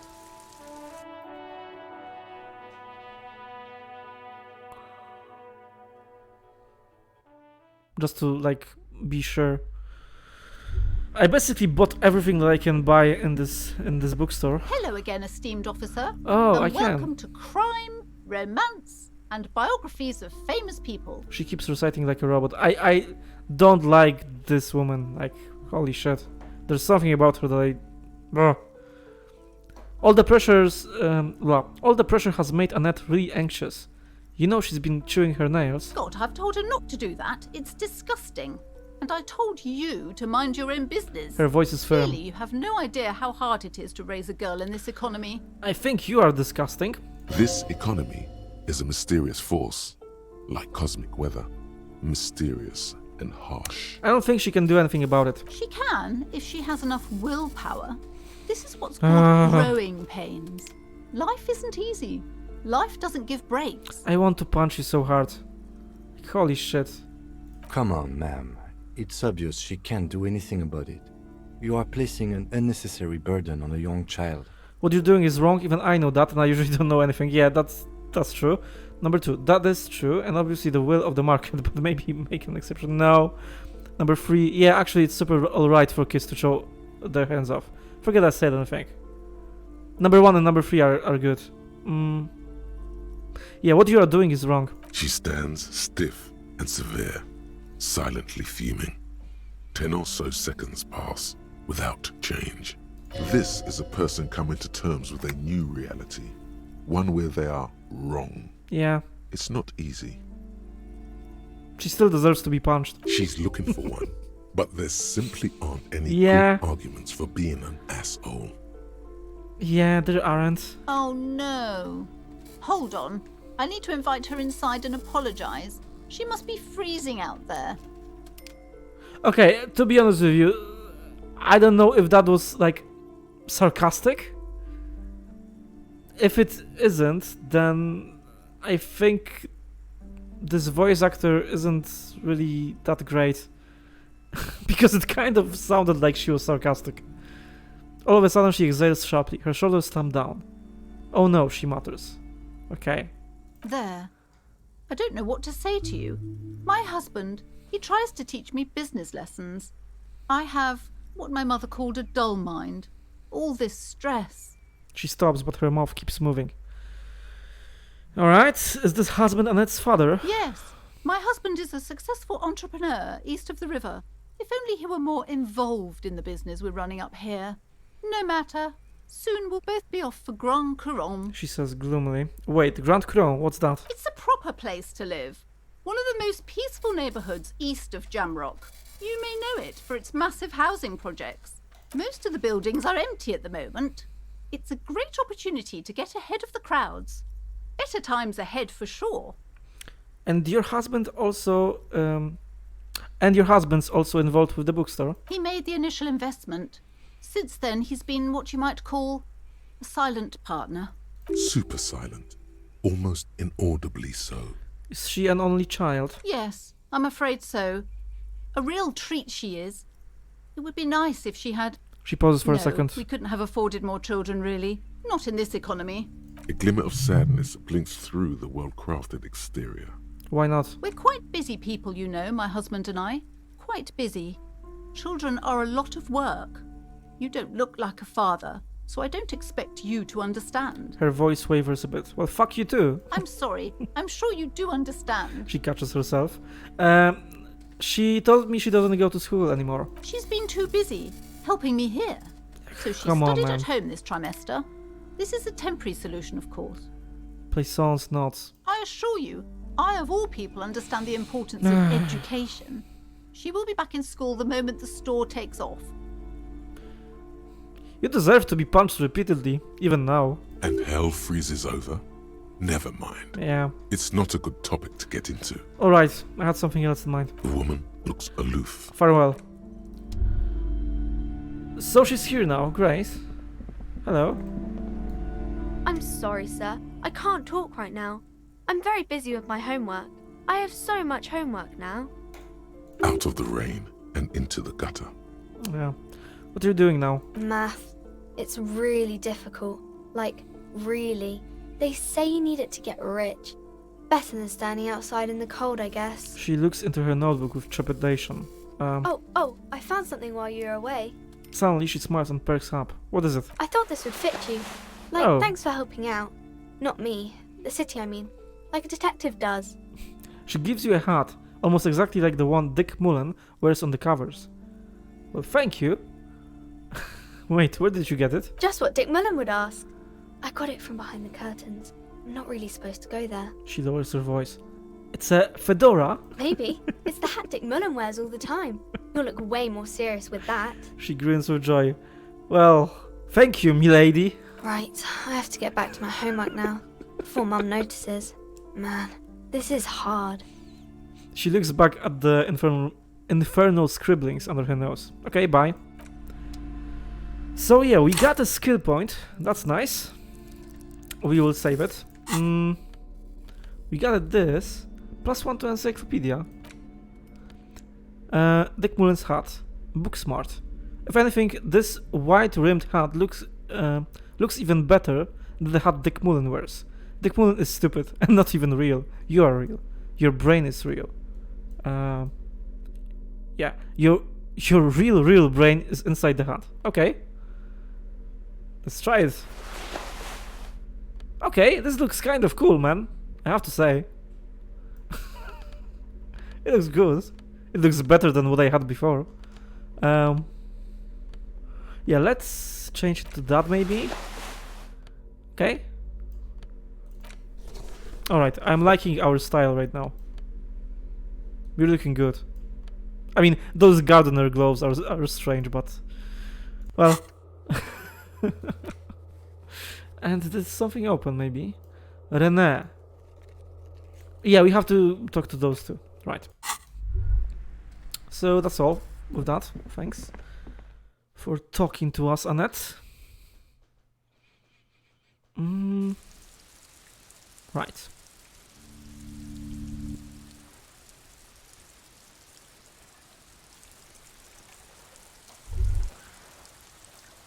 So let's talk to René and... What was the other guy's name? I don't remember. Officer! God damn it.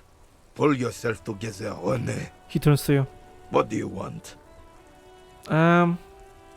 Composure legendary. What is it about this old soldier that makes him stand so proud? Right. Before we do that, is there anything you can tell me about this rifle? Hold out the antique firearm. It's a Bell McGrave. 4.46 caliber. Breech loading. Revachol made. Good weapon. Accurate and reliable. He says, taking the rifle. His moves are quick and precise as he first checks the weapon, then aims it at the sea. This man knows firearms intimately. This one's inoperable. The bolt spring is missing and the mechanism is jammed shut. Still a beauty. He adds. Where did you find her? Handing the rifle back. In the basement there. I'm not surprised. There are probably lots of forgotten wartime weapons lying around here. Back in the day, everyone had something stashed away. He looks at the building. As for the rifle, I don't know what else to tell you. He shrugs. These BM 446s are an antique. No one uses them anymore. The ammunition is impossible to find. Right. Do Mabels mean anything to you, René? Show him the flower. I prefer the old name. Insulindian lily. Girls brought them to young cadets when they entered service. Wearing them on your cap was supposed to bring good luck. He glances at it and frowns. Hold on. Is this a royalist military tradition? It used to be. He says with a sigh. But the communards were fond of them too. Call them revolutionary flowers. Bells of the revolution. Did they bring you any luck? Good luck, sorry. You know what? No. They brought me misery, false hope, and disappointment. The revolutionaries sullied them. He falls silent and the emerging smile withdraws. But it wasn't the revolutionaries that sullied the ID for you, was it? She gave them to me too, and your jealous little heart just couldn't accept it. He looks at the old soldier almost gently. Gaston Martin, that's what his name was. Enough! I can go over these matters in detail with you, Gaston, but not while we have company. So, officers. He cuts in sharply, right? Mabels don't blossom yet, do they? The lieutenant quickly asks, yeah. Maybe on some remote parts of the city they do. But I think you'll have to wait for at least a month. The old carabiner shrugs. Understood that Jean-Marie meant a lot to you? There's nothing for you to understand here. He snaps. It's not her death you are investigating. Were the circumstances of her death in any sense unusual? That's a weird question to ask. Absolutely not. Okay. She died of pneumonia in her bed at the age of 79. This is highly usual. His voice is coarse, yeah. Where was the photo of you two taken? Revival Fair of 91 in the Faubourg district. A parade was held to honor Guillaume Le Lion's name day, and the Carabiniers marched in the place of honor. Mm-hmm. His eyes turned to the sea. You looked happy in the picture, smiling. This was the happiest day of my life. This is said in such a matter-of-fact tone, it leaves no room for doubt. What happened with you, Gaston, and,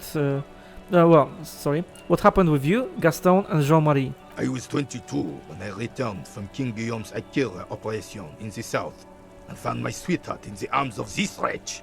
Okay. The Akira operation was a 7-year campaign, during which suzerain Guillaume's army forcefully united the people in the southeastern part of La Petite Continent, collectively known as the Akira tribes, under the Revacholian banner.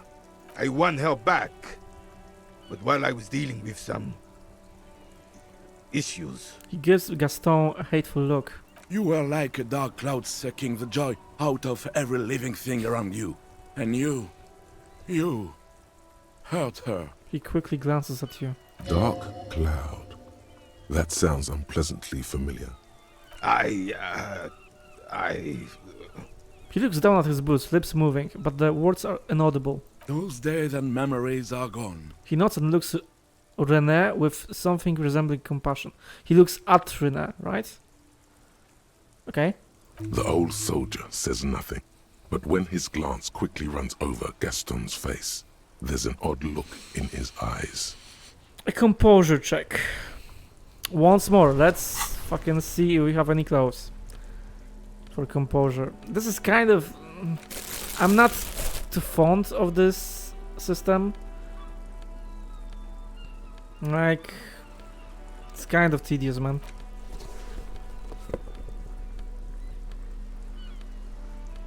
Okay.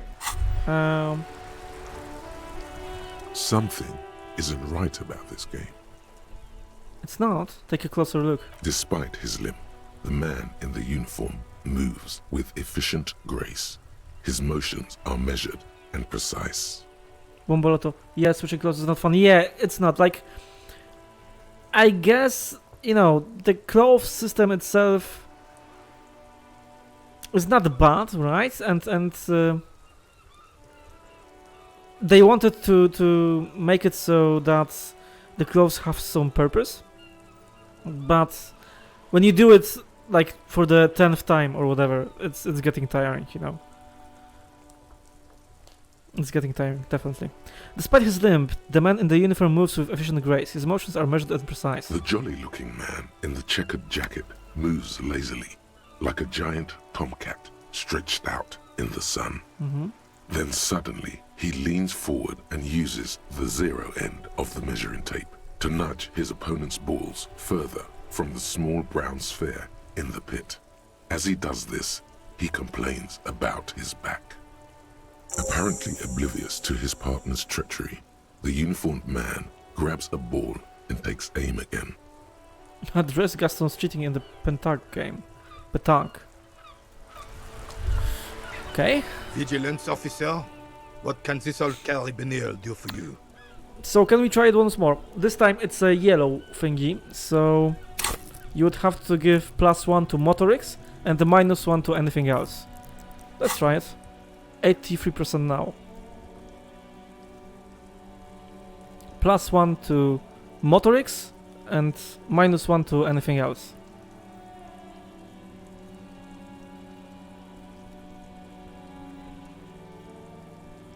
Okay, let's see.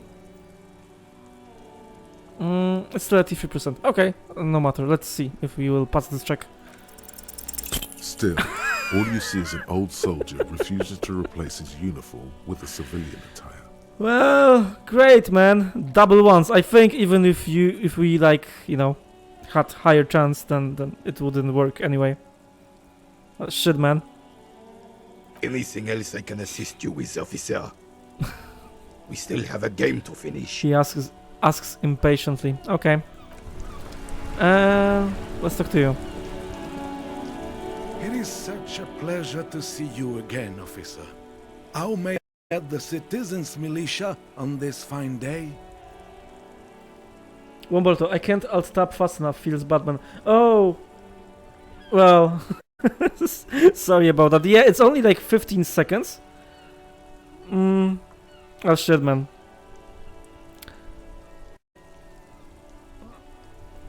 Well, I will maybe I will give you some more time. Like I will just announce that I will do it, then like count to 5, and then I will press it, and maybe then it will be better.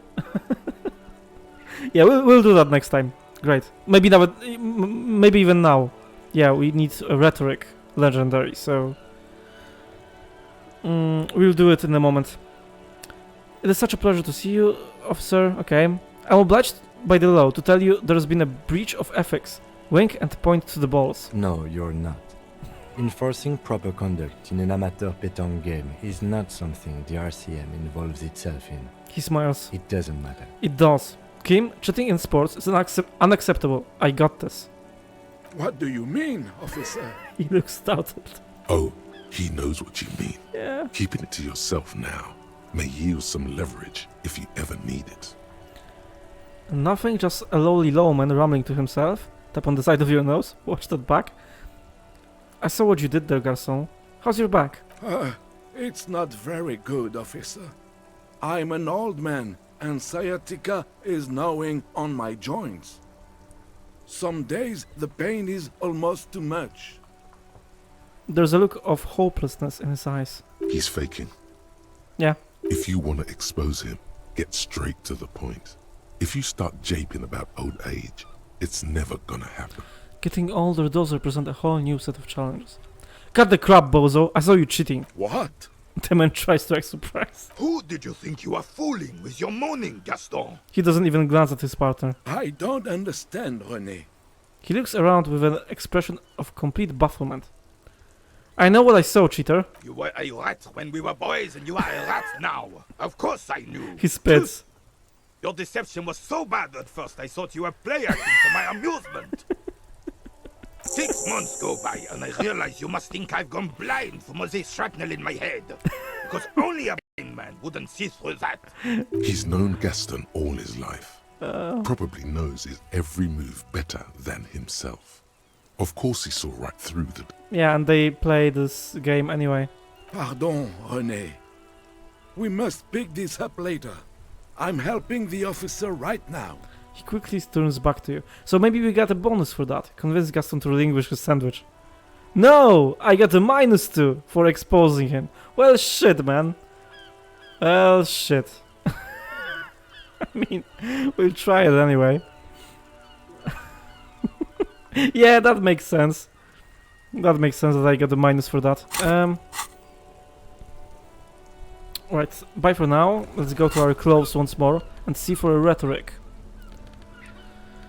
Do we have any bonus to rhetoric?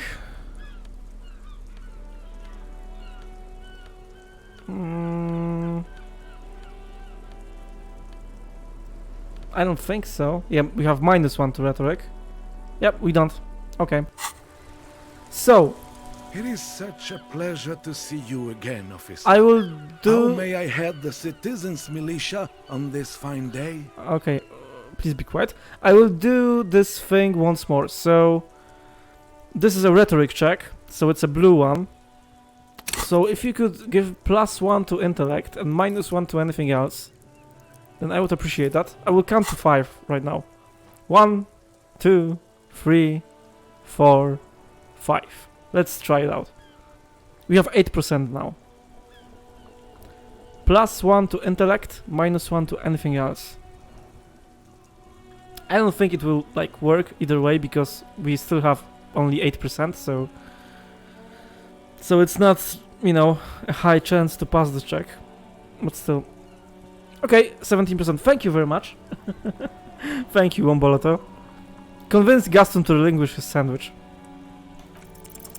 A man so principled about his sandwich calls for a principled approach.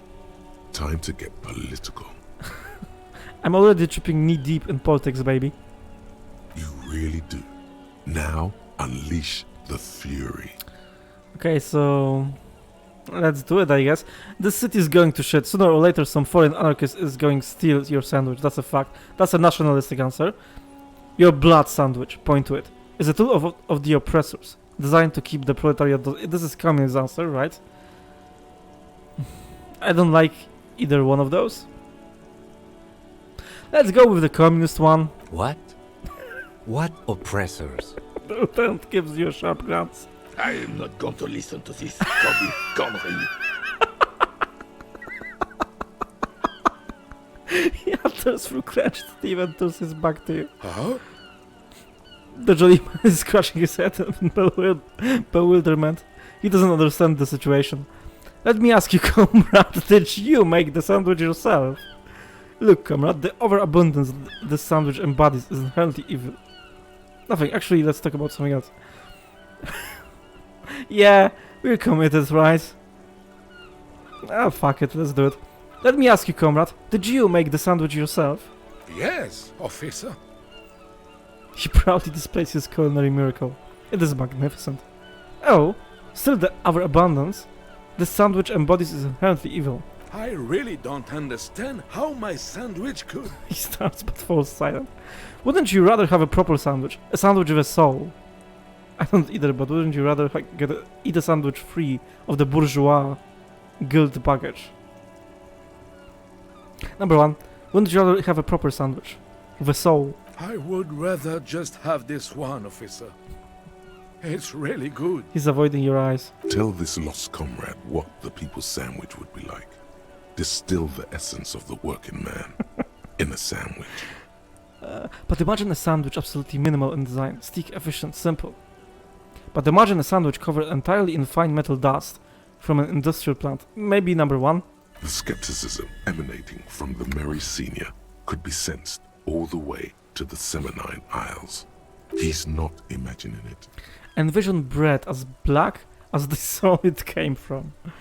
Melting butter, yellow like the sun, shining on the backs of the workers on the fields. Salt is essential. There can't be too much, because isn't proletariat the salt of society? Now turn it upside down. Black bread, like a symbol, on top, to salute the coal mines our heroes worked. I'm guessing number two, melting butter. I don't hate worker food. Look, officer, I like different classic food. Fine dining, not worker bags. Please, just drop it. He blurts out, immediately regretting it. Okay, bye for now. We have a thought. A homosexual underground, I think. Yeah. Homosexual underground. Great. Maybe you should stop obsessing about your own and other people's sexuality. Maybe. Feels like it's about time to do that. You thought about this for 8 hours. Not only should you stop, you should tell Kim you've stopped obsessing about other people's sexuality too. I'm sure he'd appreciate it. Unless you already got him killed because you were obsessing about your sexuality. There's no way of telling from within your brain. But for your own sake, please say you didn't. Unless you already get him killed because you were obsessing about your sexuality? Like, is that an option? Can I, like, get Kim killed? Holy shit, no. Bonuses. Stopped obsessing about sexuality. So, this isn't doing anything. Yeah, great. This is just a useless thought. Alright then, let's talk to Kim. Yes? I have big news, Kim. Tell Kim about how you no longer obsess over your sexuality. Okay. I have managed to stop obsessing about my sexuality.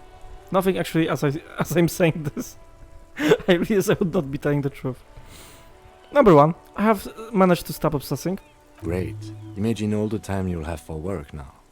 Matter of fact, we should get back to it right now. Yes. Mm-hmm. Just one thing though. What?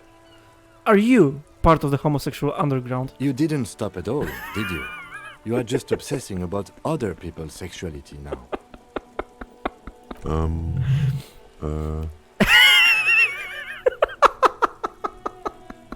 Yeah, but... But am I? I'll spare you another 20-hour mind project. Yes, I am. Now let's get back to work. Okay, Great. That's the truth. Alright, great. Good for you, man. Holy shit.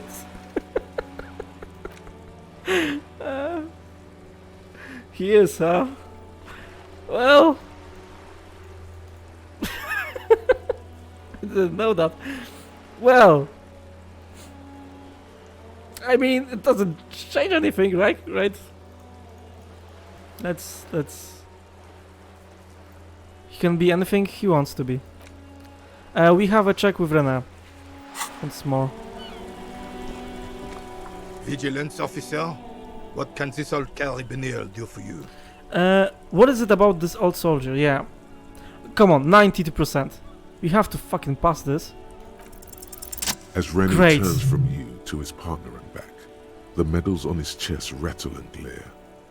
He keeps his spine straight and his ribcage lifted, displaying them proudly. How many medals are there? 2. The larger one is shaped like a cross, while the smaller medal resembles the sun.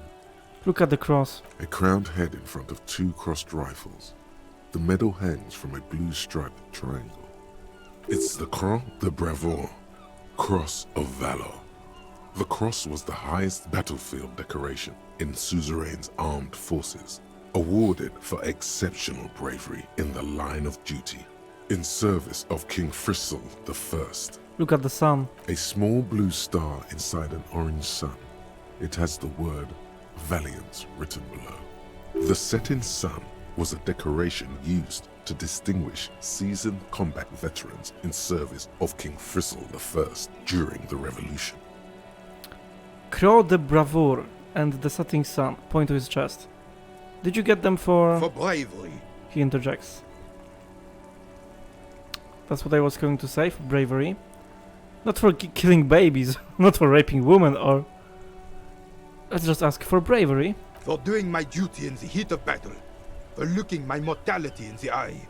When men like Gaston here hid in the bushes and shot themselves. He saved some muddy princeling who foolishly strolled into the front line in his gown of velvet and gold.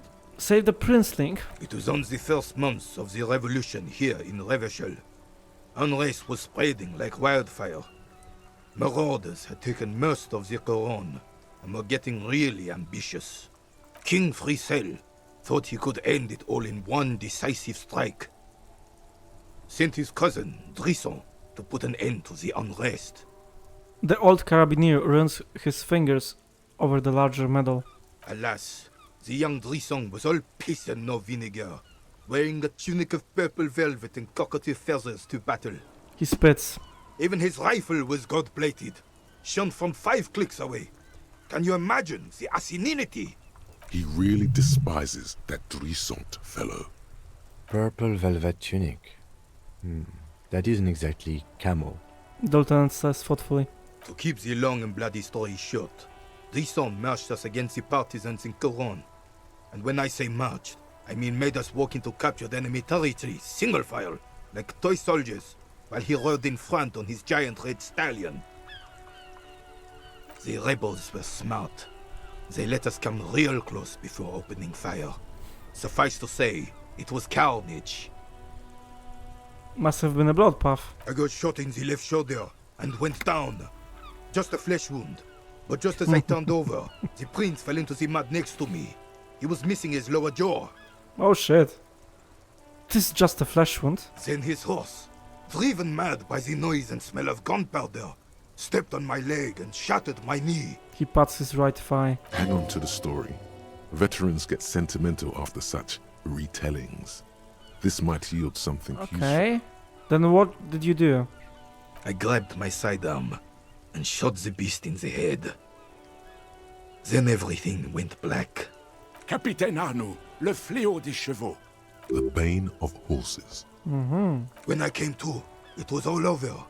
It was just me and Jolas Drisson, gurgling in the blood-soaked mud right next to me.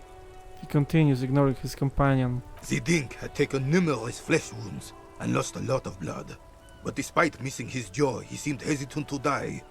Tougher than he looked, that one. That's not Dink, that's a fighter. I would give up. Can't imagine living without my jaw. This would never happen to Johnny Lojo. Point to your jaw. My jaw is tight. No. No. It's very fucking inconsiderate. I've been through wars. No, you haven't been through wars. That's no dink, that's a fighter. So I grabbed the dink and started crawling. Kept going until the 59th Cavalry picked us up. He says with a stern look. Through some miracle, we both survived.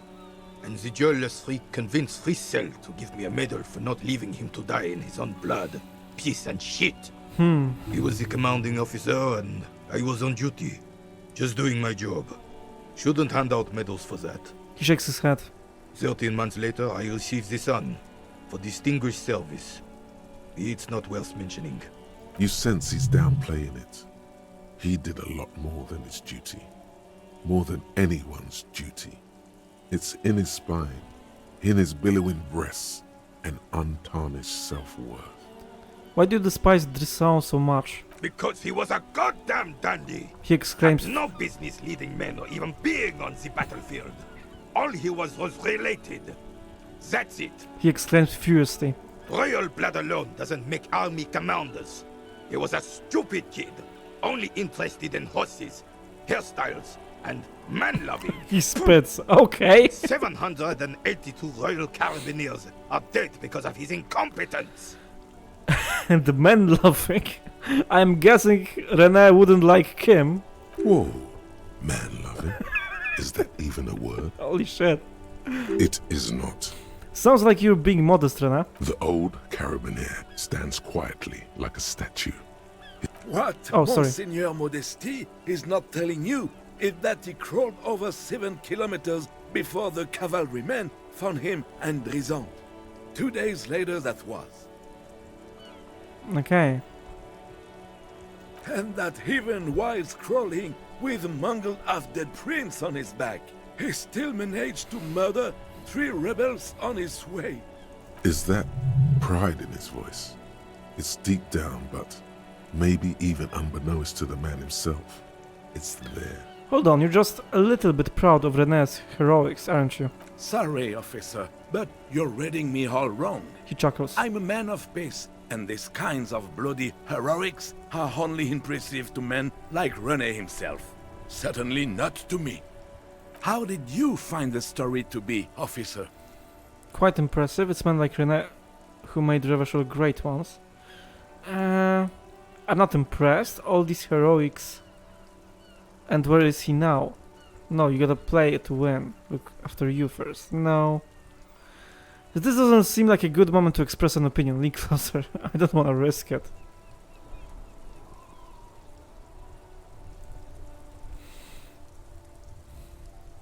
Yeah, I don't have an opinion really because still I don't feel like I have enough context, or I don't like these answers really. You know, you have the option to go with, oh, he's great, and no, he isn't great, and it's kind of black and white way to look at it. Yeah, number 3. Bon Dieu. You and Gaston must be related. His blood runs yellow too. He mumbles, slowly shaking his head. Maybe, but also bear in mind, officer. They don't end this out for anyone with a service record. He points to the sun-shaped medal on René's chest. Oh no, you have to get shot. He nods eagerly. Repeatedly. And you need to get your hands bloody too. Really, really bloody. Do not speak of what you know nothing about, Poltroon.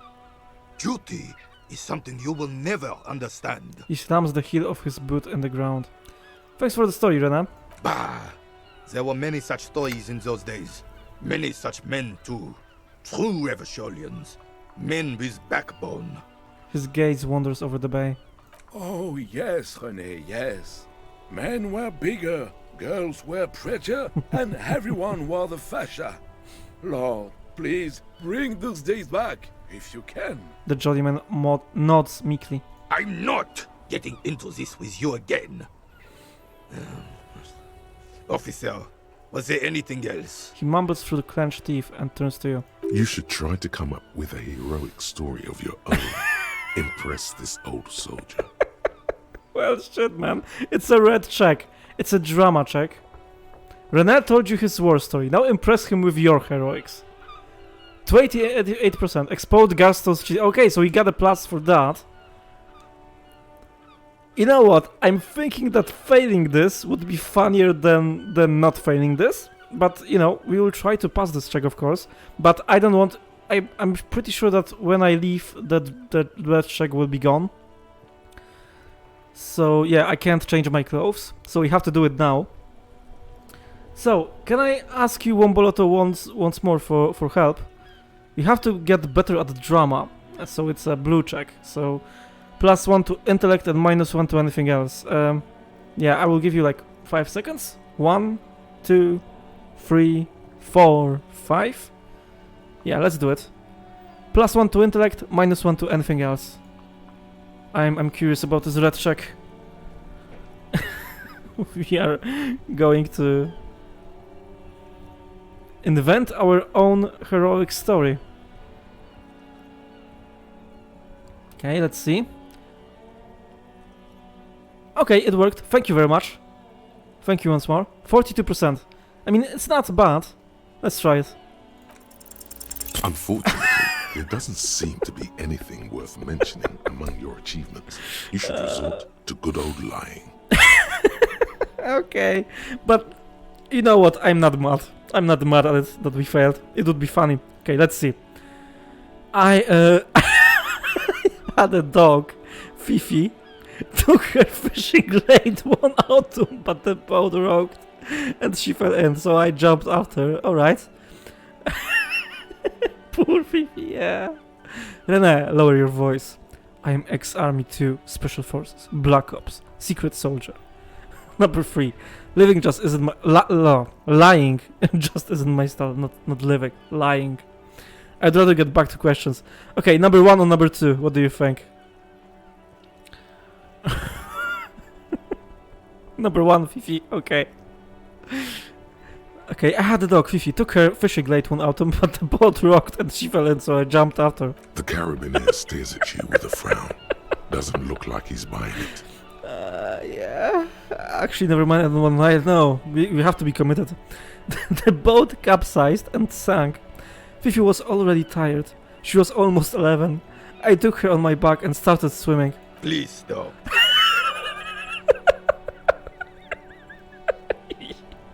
You're right, this isn't very believable, is it? No. I won't stop. It took us nearly 7 hours. Fifi died in my arms when the water was only knee deep. She was a good dog. Son, I don't know why you're feeding me this horse shit, but I'm not biting. Can we get back to our game now? Okay, that was great. That was fucking great. He's slowly shaking his head. Okay, I'm glad we failed that. Great. I think also at the beginning of the game we failed the check to like invent our name. It was great because we failed it and we went with Rafael Ambrosius Costo and it led to the whole fucking thing. Like, so yeah, the failed red checks can really be funny. So you can you have to trust the game to, you have to trust the game and let it fail the checks that you fail, because it can lead to some really funny stuff, I think. Right, I think we are finally ready to do this waterlock. Fucking finally, man. Holy shit. Right, let's do it. Let's close this waterlock then. A rusting control panel with loose wires dangling out from the hole where an indicator light used to be, and a mechanical lever sitting in the middle. Pull the lever. You grab the handle and pull the lever up. As soon as the metal connects against the contact pins, you hear a loud clunk. Then, the waterlock starts moving. Okay, this is a whole animation.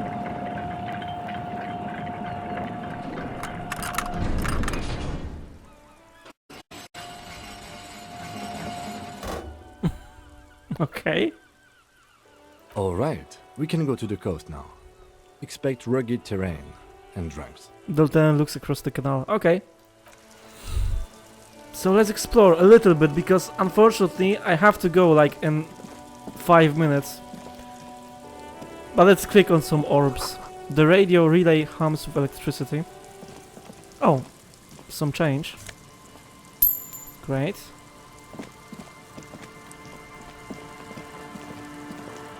What's here?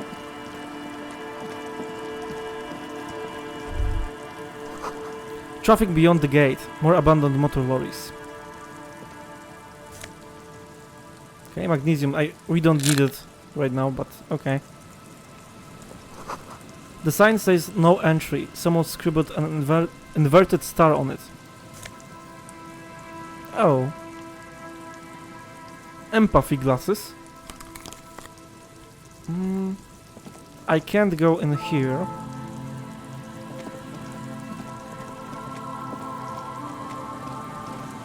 What's here? Let's see. A breaker box to power the radio pylon above you. Maybe there's something inside.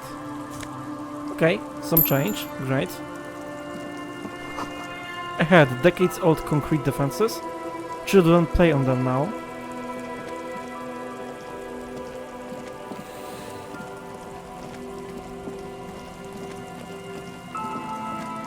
Man, this music is atmospheric as fuck, man. It's so good. Someone has broken down the fence and the barbed wire. Such a good music.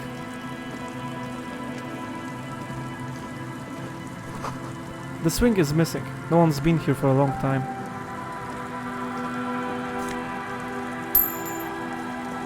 Okay.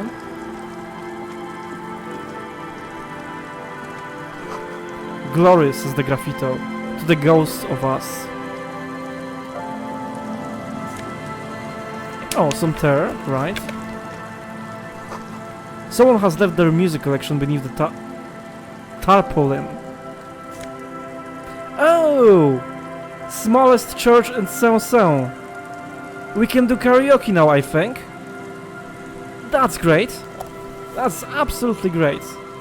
Okay, you know what? Let's end on this positive note. Maybe we will be able to do karaoke next stream. That would be fun. So, let's save the game here. And yeah, thank you very much for watching. Thank you, Womboloto, for being active in chat and helping me with some of those tracks. Yeah, see you later. As for some announcements, yeah, there's nothing much. As I said at the start of the stream, there won't be a Football Manager stream today because I want to watch the Champions League game at 9 PM, so in like 2 minutes. But I will be back tomorrow, the same as today at 5 PM CET with Disco Elysium for about 3.5 hours. Then at around 9:30 PM CET we will be playing Football Manager 2022. And that's basically how it will go on Wednesday, Thursday and Friday. I will be having a break on Saturday, I think. All of that is included in my Twitch schedule. All of that is included in my extension that counts down to my next streams, so you will always know when I'm going live, like regardless of your time zone. And that's it. Thank you very much for being here. I hope to see you again soon. Have a great day, have a great night, wherever you are on the globe, and yeah, goodbye.